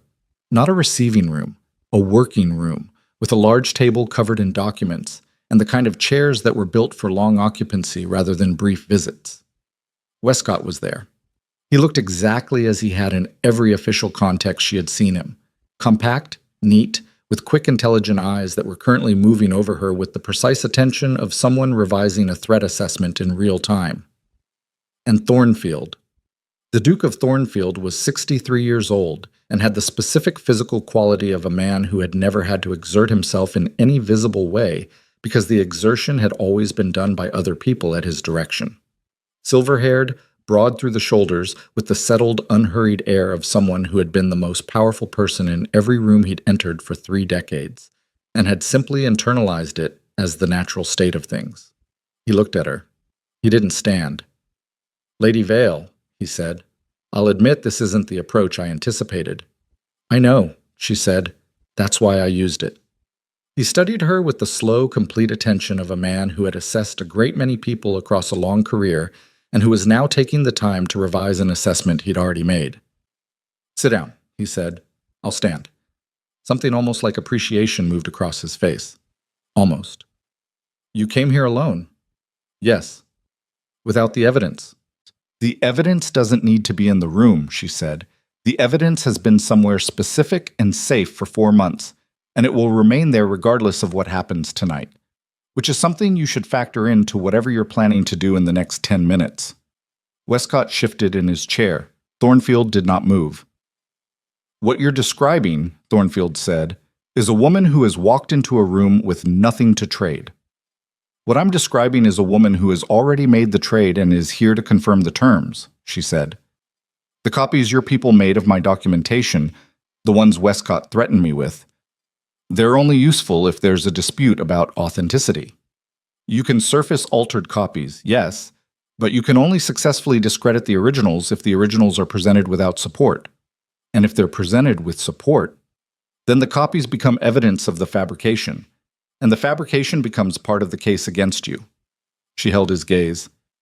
"I came here tonight because I wanted you to understand that the window you thought you had closed yesterday, not the 3-day window you offered me, the larger window, the one you've been operating in for 8 years. Thornfield looked at her for a long moment. The room was very quiet. Westcott had gone still in the particular way of a subordinate watching their principal navigate something and trying to calibrate whether they should intervene. "You're bluffing," Thornfield said. "You don't believe that," she said. "If you believed that, you wouldn't have sent 3 men to my house on Wednesday night." Something shifted in his face. Not fear. Men like Thornfield didn't arrive at fear directly. Something before fear, the specific precursor quality of a man who has just understood that the person across from him is operating from information he didn't know they had. "The support you mentioned," he said slowly. "It's already positioned." "The window closes at 9 o'clock, she said. He looked at her. She looked back. The clock on the mantelpiece behind him read 8:52. And then Westcott stood up very suddenly, and his eyes went to something behind her, and Thornfield's jaw tightened with a specific quality that was the closest thing to alarm she had ever seen on a face that had spent 60 years not allowing itself to be alarmed. And she turned, because not turning would have been worse. Hargrove was in the doorway. Not contained by Adrian, not held at the townhouse on whatever pretext Adrian had used. Standing in the doorway of Thornfield's working room on Mercer Street at 8:52 on a Thursday night, with the expression of a man who had just confirmed something he'd suspected. He looked at Serafina. His face held the specific quality of the genuinely regretful, not performed regret, the real kind, the kind that didn't change anything but was nonetheless present. "She's been talking to Lucy Yen," he said to Thornfield, "directly. Whatever she's positioned outside, it's the Crown Prince." Thornfield turned back to Serafina, and what was in his face now was no longer the settled, unhurried air of 3 decades of uncontested power. It was the face of a man who had just understood that the correct move was the move he had never once in 60 years been required to make. He stood. He was very large when he stood. The room reorganized around his size in the way rooms did when the person who controlled them decided to fill them completely. "Lady Vale," he said, "whatever you think you've built, whatever you believe is waiting outside that door, you are one woman. You have been one woman this entire time, without office, without title, without the institutional standing that makes a claim uncontestable. I have been in this government since before you were born." His voice was not loud. It didn't need to be. "You cannot win this." She looked at him. She felt her pulse. She felt the specific cold of the room, the lamplight, the 8:53 on the mantelpiece clock, the 7 minutes that stood between this moment and whatever came next. She thought about her mother, who had taken up very little space, who had compressed herself until she became dense and less yielding and ultimately very small. She thought about Lucien's voice, saying her name without the title, saying be careful, saying something more than careful, saying I've never put conditions on the truth. She thought about what it had cost her to walk into this room and whether that cost was the kind that could be recovered or the kind you simply carried forward. You're right, she said. I'm one woman. She reached into the pocket of the gray coat, not a weapon. She had told herself no weapon, and she had kept that. What she removed was a single folded document, which she set on the table between them without ceremony. That is a certified copy, she said, made this morning through the official public records archive, under my signature and the registrar's seal of the property transfer documentation for this building, linking the Crail family holding company to your maternal line and linking the holding company's activity over the past 11 years to 6 documented meetings with individuals currently under separate parliamentary inquiry for succession interference. She held his gaze. It's not the full case. It doesn't need to be. It is enough to open an inquiry that you cannot close, because the property registration is public record and cannot be altered, and I signed my name to the certified copy this morning, which means my name is already in the official archive connected to this document, whether I leave this room tonight or not. The clock read 8:56. Thornfield looked at the document. He looked at her. Something moved through his face that was past the precursor stage now. It had arrived at the destination, the real destination, the one that 60 years of power had insulated him from ever having to visit. Westcott said very quietly to Thornfield, "We need to—" "Don't," Thornfield said. To Westcott. Not to her. The single word of a man communicating with the only other person in the room whose response he was currently managing. He looked back at Serafina, and she understood in that moment, in the specific quality of his silence, in the way his hand rested on the table beside the document she had placed there, in the 4 minutes remaining on the clock behind him, that he was making a calculation, the same kind of calculation he had made for 60 years, weighing the cost of action against the cost of inaction, measuring the risk on both sides of the scale, arriving at the place where the only remaining question was which loss was the smaller one. The door at the back of the room opened, not Hargrove's entrance. The other door, the one she had catalogued on her way in as the interior connection to the ground floor rear passage, the exit she had identified and considered and deliberately positioned herself away from so that she would not appear to be watching it.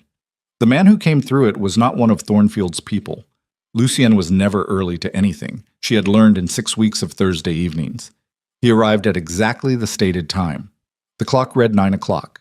He stepped into the room, and behind him, just visible in the doorway, were 2 men in plain clothes who wore the specific quality of alert stillness that distinguished trained protection from hired size. He took in the room in a single movement: Thornfield, Westcott, Hargrove in the opposite doorway, the document on the table, Serafina standing at the center of it all in Adeline's gray coat. And then he looked at her, and what was in his face was not surprise. He had trusted her enough to come. He had trusted her enough to come exactly on time, to the right door, through the rear passage she had specified in the message she had sent through the one channel Hargrove had never known about, with exactly the support she had asked for, and nothing more. She had told him the window closes at 9. He had believed her. Thornfield looked from Lucien to Serafina, and then back to Lucien, and the calculation that had been running behind his eyes for the past 4 minutes reached its conclusion, and the conclusion was written clearly in the specific compression of his jaw, the stillness of his hands, the quality of a man who had just understood that the board had been turned and the pieces were no longer in the positions he'd spent 8 years arranging. "Your Royal Highness," Thornfield said. "Your Grace," Lucien said. His voice was entirely even. "Please sit down." Thornfield sat, and Serafina looked at Lucien across the room, across the table and the document, and the 60 years of embedded power currently folding itself into a chair, and Lucien looked back at her. And what passed between them in that 4-second exchange was the specific and complete understanding of 2 people who had just arrived at the same place from different directions, and found, against the considerable odds of the past 72 hours, that they were still standing. Then Westcott's hand moved beneath the table, and the lamp went out. This is a work of complete fiction created purely for entertainment purposes. Darkness had a specific texture in a room where people had been holding power over each other. Serafina felt it the way she felt temperature, as information, as something to read and respond to rather than simply experience. Westcott had reached for the lamp with the deliberate intention of someone who had planned for exactly this failure point. The darkness was not panic, it was protocol. She dropped to the floor before the sound of the lamp going out had finished its echo. The room erupted. Not in the theatrical way of staged violence, in the specific, ugly, human way of 4 people and 2 protection officers moving in absolute darkness through furniture that did not care who it was inconveniencing. She heard Westcott's chair scrape hard, heard the rear door, Lucian's entrance, hit something solid, heard one of the protection officers bark a single syllable that was less a word than a signal. She stayed low and moved right, toward the wall, away from the table, because the table was where everyone's body memory was pointing, and the wall was where no one was going. She felt the paneling against her palm, moved along it toward where the door to the interior corridor had been. 8 feet. She had measured it unconsciously when she entered. She was certain of 8 feet. Hargrove's voice, from somewhere near the opposite doorway. She's moving. She didn't run. Running made sound. She moved fast and low and quiet along the wall and counted the feet and found the door handle at 7.5, not 8. Close enough. Pushed through into the corridor. Lamp in the corridor. Low, but present. She blinked against it. Behind her, the room was still in motion. She heard Lucien's voice for the first time, sharp and commanding in a register she hadn't heard from him before. And she understood that the man she had seen asking careful questions at Thursday evening working groups was also capable of being, when necessary, a completely different instrument. She turned toward the rear of the corridor. Westcott was already there. He had moved faster than she'd given him credit for, through a route he knew and she didn't, and he was between her and the rear passage exit, and in his hand was a document case she recognized. Not her document, the certified copy she'd placed on the table, but something else. Something he'd had with him the entire time. The specific shape of a man who had prepared his own exit before the meeting began. She looked at him. He looked at her.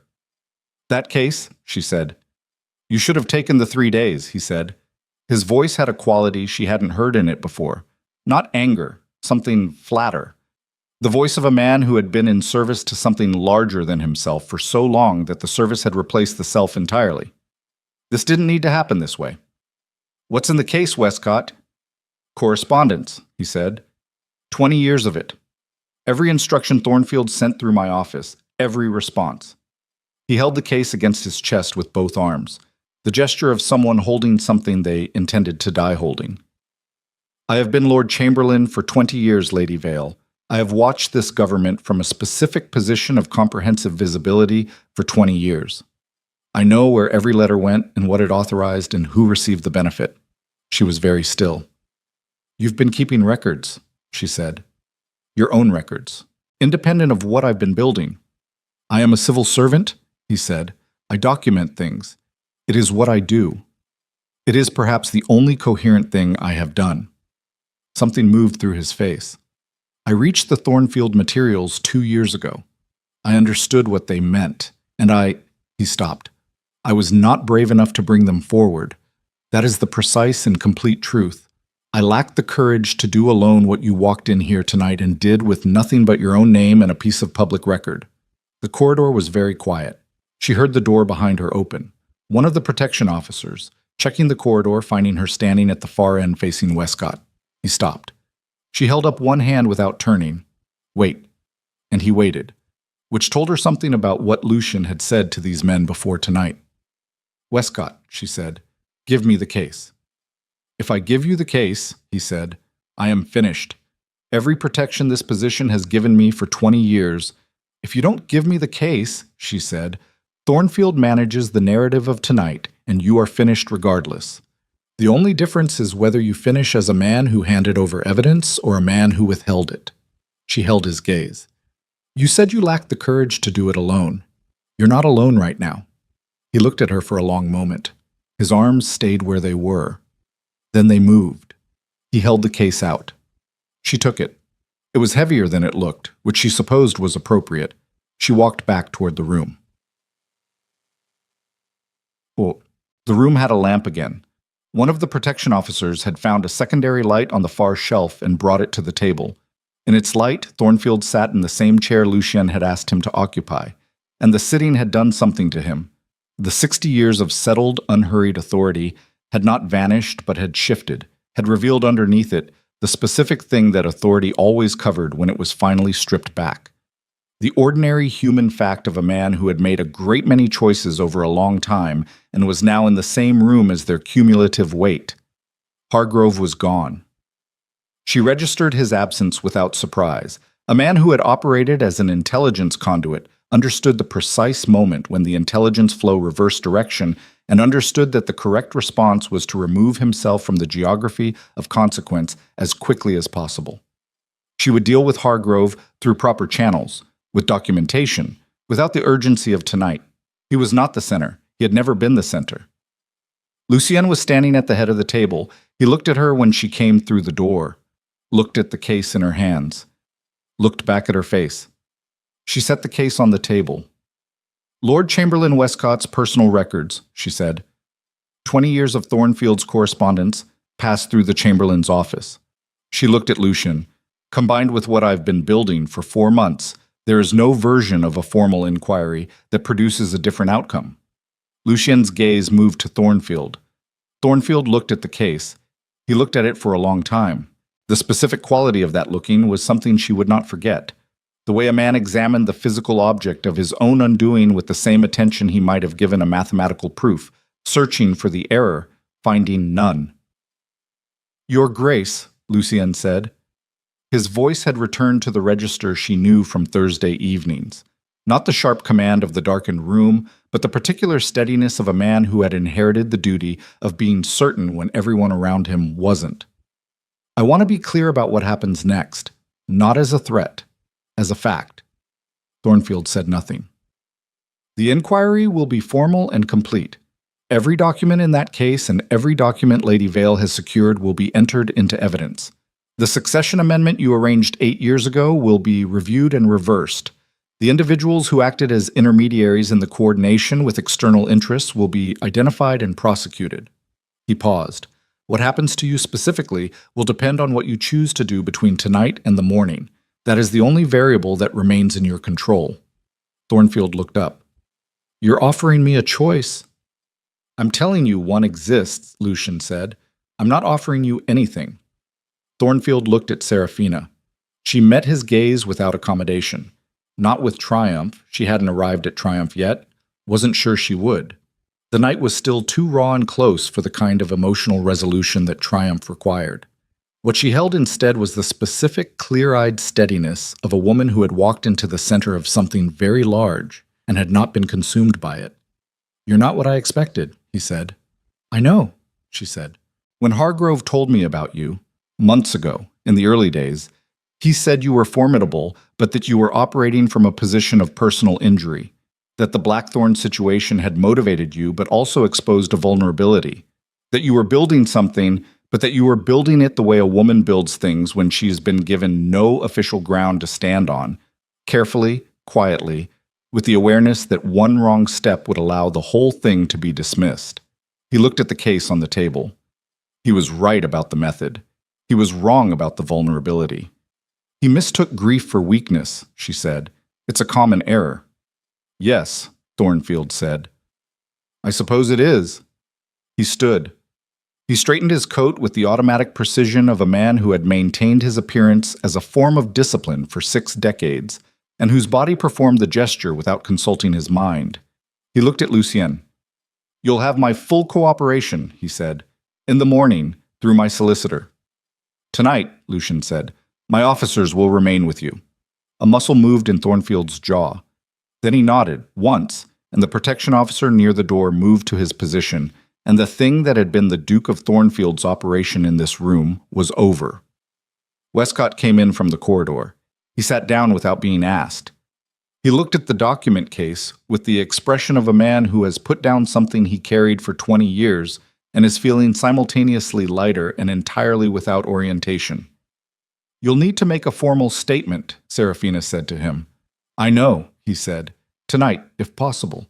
Before—" "I know," he said again. "I'll do it tonight." She left him with one of the officers and walked to the window at the far end of the room, the one that looked out onto the back of the Mercer Street property, onto the dark garden and the wall and the alley beyond. The city sat beyond all of it, doing what cities did, continuing, indifferent, large.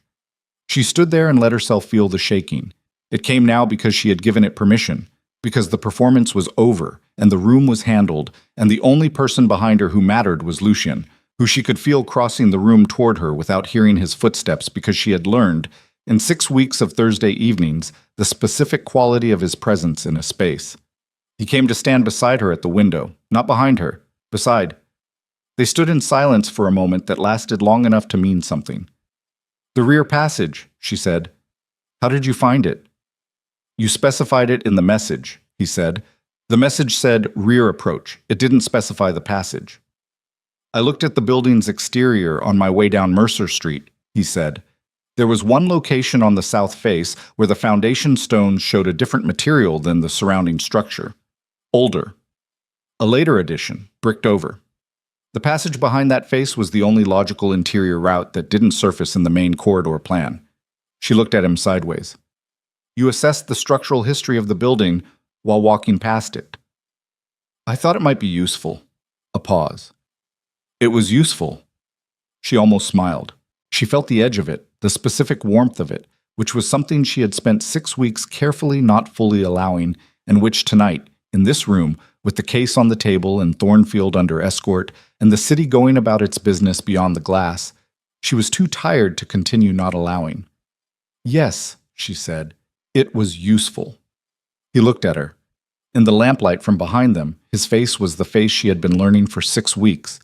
The stillness, the amber-green eyes, the quality of a man who was genuinely interested in what was actually happening, which was rarer than it should have been and which she had recognized immediately when she first encountered it.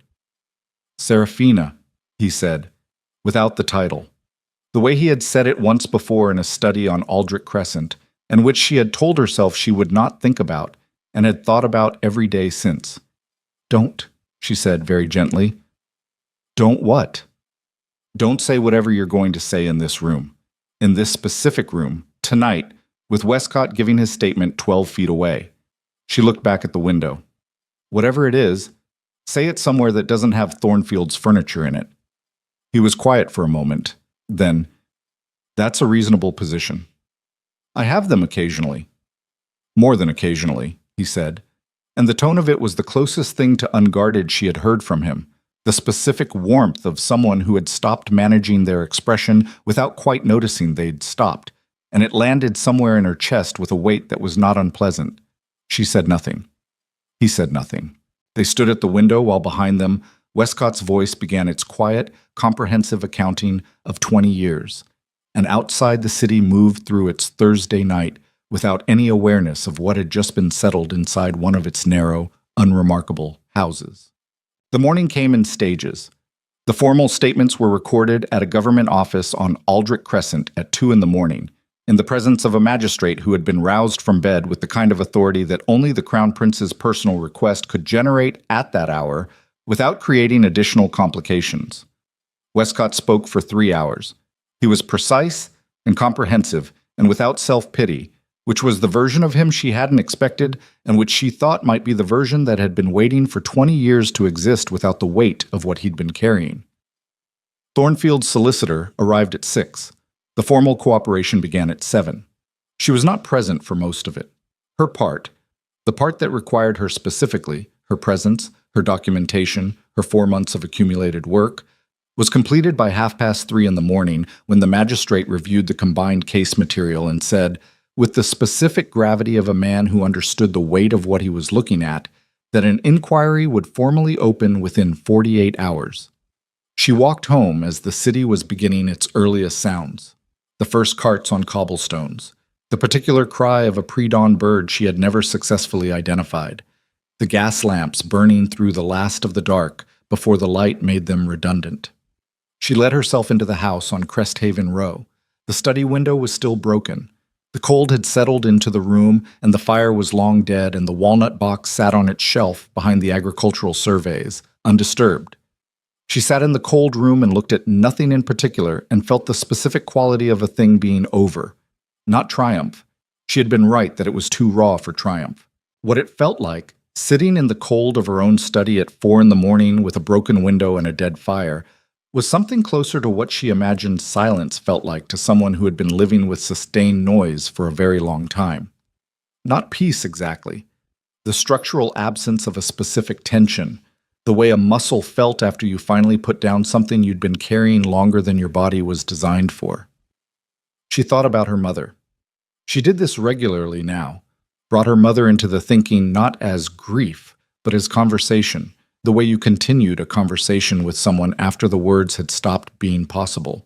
She thought about what her mother would have made of tonight, of a daughter who had walked alone into a room full of 60 years of embedded power with nothing but a certified copy from a public records archive and the specific quality of a woman who had decided she was done with being carefully invisible.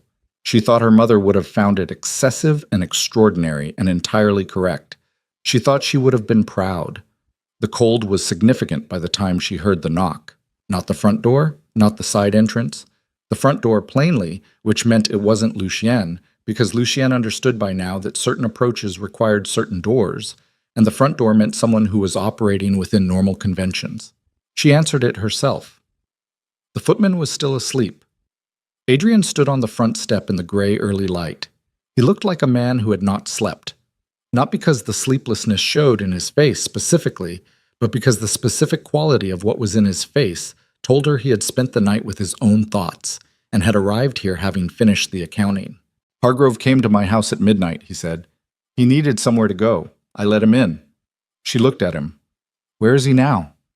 "I've been with him for 4 hours," Adrian said. "He told me everything.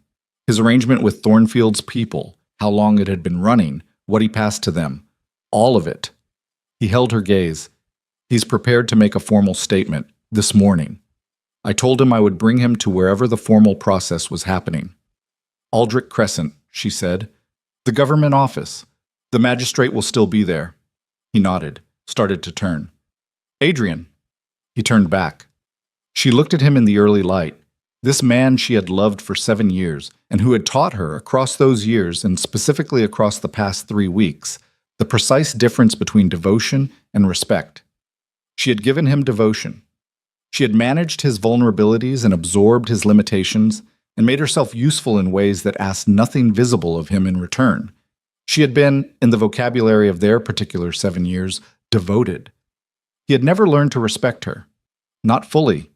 Not in the way that required you to see the complete dimensions of someone and acknowledge them without adjustment, without the slight narrowing that occurred when another person's capability began to feel like a claim on your own adequacy. He was learning it now. Too late to be what it might have been, and she was clear-eyed enough about herself to acknowledge that there was grief in that. Real grief. Not performed. The genuine loss of a possible future that had felt for 7 years like the most likely future. But grief was not the same as wrong direction. "What you did on Wednesday night," she said, "with the letter, with coming here and keeping me in the house." "I know," he said. "I'm not saying it to revisit it. I'm saying it because I need you to understand that what you did, and what you did afterward, bringing Hargrove in, sitting with him for 4 hours, coming here this morning, those are not the same category of action. The first was cowardice. The second was something different." He was quiet. "I'm not sure yet what the second is," she said, "but I think you should know that I see both." He looked at her with the face she had spent 7 years learning, the specific compression around his eyes that meant he was receiving something he hadn't anticipated and was deciding not to defend against it. "Serafina," he said, "I don't expect anything from you. I want to be clear about that. I'm not here for anything except to do the part I can actually do." "I know," she said. "That's why I opened the door." She gave him the address and watched him go. And then she went inside and got the fire going in the study, and sat in its warmth while the broken window let in the morning cold. And she allowed herself, for the first time in 3 weeks, to simply be in the room she was in without preparing for what came next. The inquiry opened formally on a Saturday. The documentation was accepted in full. The succession amendment was suspended pending review. Thornfield was remanded to his estate under a restriction order that had not been issued against a peer of his rank in 40 years, which the Gazette reported with the specific breathless quality of journalists encountering something their style guide had no established template for. Hargrove cooperated. His statement corroborated Westcott's on every material point. He would face consequences proportional to his specific role, which was significant but not the center. He had been, like Perrin, like Adrian in his limited way, a person who had been used by the architecture rather than the architect. The center held. 3 weeks after Mercer Street on a Tuesday morning, Serafina received a note on plain paper in Lucian's handwriting, not on royal household paper. His own hand, his own words, no ceremony. It said, "There is a garden at the east face of the palace that no one uses on Tuesday mornings. If you happen to be there at 9, I would not be surprised." She read it twice. She looked at the window, which had been repaired, which caught the November light cleanly and made the room warmer than it had felt in weeks. She went. The garden was as described, small, walled, with the particular quality of a space that had been designed for intention and then forgotten by everyone except the person who had rediscovered it. Late-season roses, most of them past their moment, but a few hanging on with the specific stubbornness of things that didn't acknowledge the calendar. Stone paths. A bench set into the east wall that caught the morning sun with the precision of something placed by someone who understood angles. Lucian was already there. He was standing at the center of the garden with his hands in his coat pockets, and his face turned slightly toward the sun, which made him look less like the crown prince and more like a man who had gotten up early and found a quiet place to think and was very glad the quiet place was warm. She came through the gate. He heard it and turned. They stood in the garden for a moment without speaking. The city made its sounds beyond the walls. A bird she could not identify made its sound in the rosebush nearest the bench. "You said somewhere that didn't have Thornfield's furniture in it," he said. "I did say that." "This room has no furniture at all. I considered that might be overcorrecting, but then I decided that given the specific quality of the past 3 weeks, a complete absence of interior furnishing was probably appropriate." She looked at him. She let herself look at him fully, without the management she had been applying for 6 weeks, the careful calibration of her own response to him. She let herself see what she had been seeing every Thursday evening and refusing to fully acknowledge because the timing had been wrong and the situation had been wrong, and there had always been another reason to wait. The timing was still not straightforward. The situation was still complicated in the specific way that situations between a crown prince and a woman without official standing were always complicated. Those things were real. But she had spent 7 years waiting for the timing to be right, and she had learned something specific about waiting. It did not improve the underlying situation. It just delayed the moment of reckoning, which arrived anyway, on its own schedule. "Lucien," she said, using his name for the first time without the title. She watched what it did to his face when she said it, and what it did was the thing she had thought it might do, and she was glad she had said it. "Yes," he said. "Whatever you were going to say that night, in Thornfield's room, before I told you not to say it in there." "Yes," he said again, and this time it wasn't a response to a question. It was the answer to everything that preceded the question. The entire 6 weeks of Thursday evenings, and morning parks and documents and amber-green eyes, and the specific quality of being seen by someone who had no obligation to see you and chose to anyway. She walked across the garden to where he was standing. She stopped when she was close enough that the conversation could be quiet. "I need to tell you something first," she said. "Tell me. I am not who I was 7 years ago. I'm not the woman who stood in the dark corners of ballrooms and swallowed her own capacity to make someone else more comfortable. I don't know how to be that woman anymore, and I don't intend to learn again." She held his gaze. "Which means whatever this is, it will require you to see me completely. Not the version of me that is useful to your working group, or the version that is convenient to your political position, or the version that can be explained to the court in terms that create the least complication. The complete version. That's the only version I have left." He looked at her for a long moment. The sun was on his face and hers, and the garden was very quiet. "Serafina," he said, and the way he said it carried every conversation they had had and the specific quality of a man who had been paying attention the entire time. Not to the version of her that was useful or convenient, but to the woman who had walked into Thornfield's room alone with a certified copy and her own name and had made it enough. "That is the only version I have ever been looking at." She felt it. She let herself feel it completely, which she had not done with anything in a very long time. And it was not comfortable exactly. It was something rawer than comfort, something that required a steadier floor than comfort did. But the floor was there. She was sure of it. She did not close the distance between them immediately. She stood in it for another moment and let the moment be what it was. Two people in a cold garden in November who had arrived at the same place through entirely different kinds of damage and had found, against the weight of everything the past 3 weeks had contained, that the place they'd arrived at was solid. Then she closed the distance. A year later. The inquiry concluded. The succession amendment was formally struck.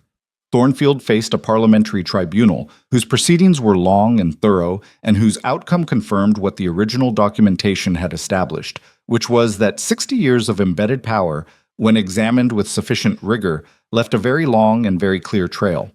Westcott was granted a conditional release from formal prosecution in exchange for the totality of his cooperation, which had been complete. He retired to a house in the countryside.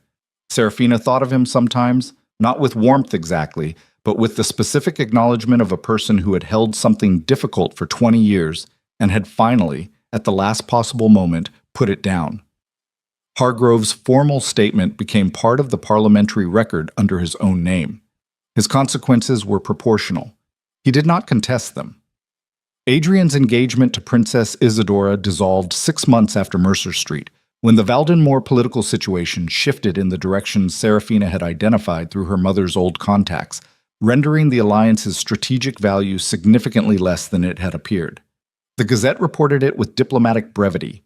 She heard it from Adeline, who still opened her door at 6 in the morning and still asked no unnecessary questions. She had not spoken to Adrian since the morning she sent him to the magistrate's office with Hargrove. She thought she might, eventually. She thought the conversation that they had been trying to have, the real one, the one beneath all the other ones, might still be worth having when enough distance had accumulated that it could be received without the interference of everything that had happened around it. That was not yet. It might be a long time yet. She did not need it to be soon. The working group on the Eastern trade architecture continued on Thursday evenings. Its membership had changed somewhat. There was a new diplomatic analyst in Hargrove's former chair, a woman who had served in the Eastern legation and who asked questions with a precision that Serafina found genuinely useful. Dr. Ravenswood still argued with her about historical precedents. Lady Isolde Marchmont still knew the operational reality better than any theoretical framework could capture, and Lucy Sien still asked good questions. That had not changed. She suspected it would not change because some qualities in a person were not circumstantial. They were simply the structure of how that person moved through the world, the fixed points around which everything else arranged itself. She had learned to trust fixed points. She had learned to distinguish them from things that looked like fixed points and were actually load-bearing performance, the kind that held until the weight became real. She sat at her writing desk on a November morning, in the study with the repaired window, with the light coming in clean and steady from the east. There was correspondence to answer. 3 letters about the Education Trust, which had expanded in the past year to 17 additional scholarships and was now attracting the kind of institutional interest that suggested it would continue expanding without requiring her to personally sustain it. A note from the Meridian Institute about the spring lecture series. A letter from a young woman in the country she had never met, who had heard about the Thornfield inquiry and wanted to know if Lady Vale was the same person who had appeared in the parliamentary testimony, and if so, how one went about learning to do what she had done. She picked up that letter last, read it twice. The young woman wanted to know how one went about learning to do what she had done. She thought about that for a while. She thought about what the answer actually was, stripped of the narrative that had formed around the events of the past year. The inquiry, the Gazette articles, the parliamentary record, all of it, stripped of the version that became a story. The answer, she thought, was something closer to this. You start with what you actually know, not what you've been told to know, not what the people around you have deemed it appropriate for you to know. What you have genuinely, specifically, thoroughly learned through attention and time and the refusal to look away from difficult information simply because receiving it cost you something. And then you put your name on it. You stand in the room with it. You do not wait for the timing to be better because the timing does not improve on its own. You do not wait to be chosen before you choose. She put the letter down. She picked up her pen. She thought about what she wanted to say and how to say it without making it larger than it was, without the kind of retrospective smoothing that turned lived experience into instruction. Then she wrote, "Start with what is true. Keep your name on it. That is the whole of it." She set the pen down. The morning light was warm on the desk, and the city was doing what cities did. And somewhere in the east wing of the palace, a man with amber-green eyes was probably in the middle of a conversation he was conducting with the specific quality of someone genuinely interested in what the other person was actually saying. She was going to see him this evening. Thursday. She folded the letter, she addressed it, she set it with the others for the morning post. Then she sat in the quiet of her own study, in the house on Cresthaven Row that still smelled faintly of dried lavender and old paper and everything she had inherited and survived and rebuilt. And she felt the specific weight of a life that was entirely and completely her own. It was heavier than she had expected. It was exactly the right weight. Outside, November went on doing what it did, cold and clear and proceeding without permission, the way the real things always did, the way survival always had, the way she had come, through everything, to understand love finally must, not as a thing you waited for in the dark corners of someone else's light, but as a thing you carried into the room yourself, in the gray coat, with your name already on it, with the window closing in 8 minutes, with nothing guaranteed except the solidity of the ground beneath your feet and the specific quiet certainty that this time you had chosen to stand on your own. That was how it ended, not with thunder, not with the formal resolution of every wound, with a woman at a desk in November light, writing one true sentence to a stranger and finding that the sentence was enough.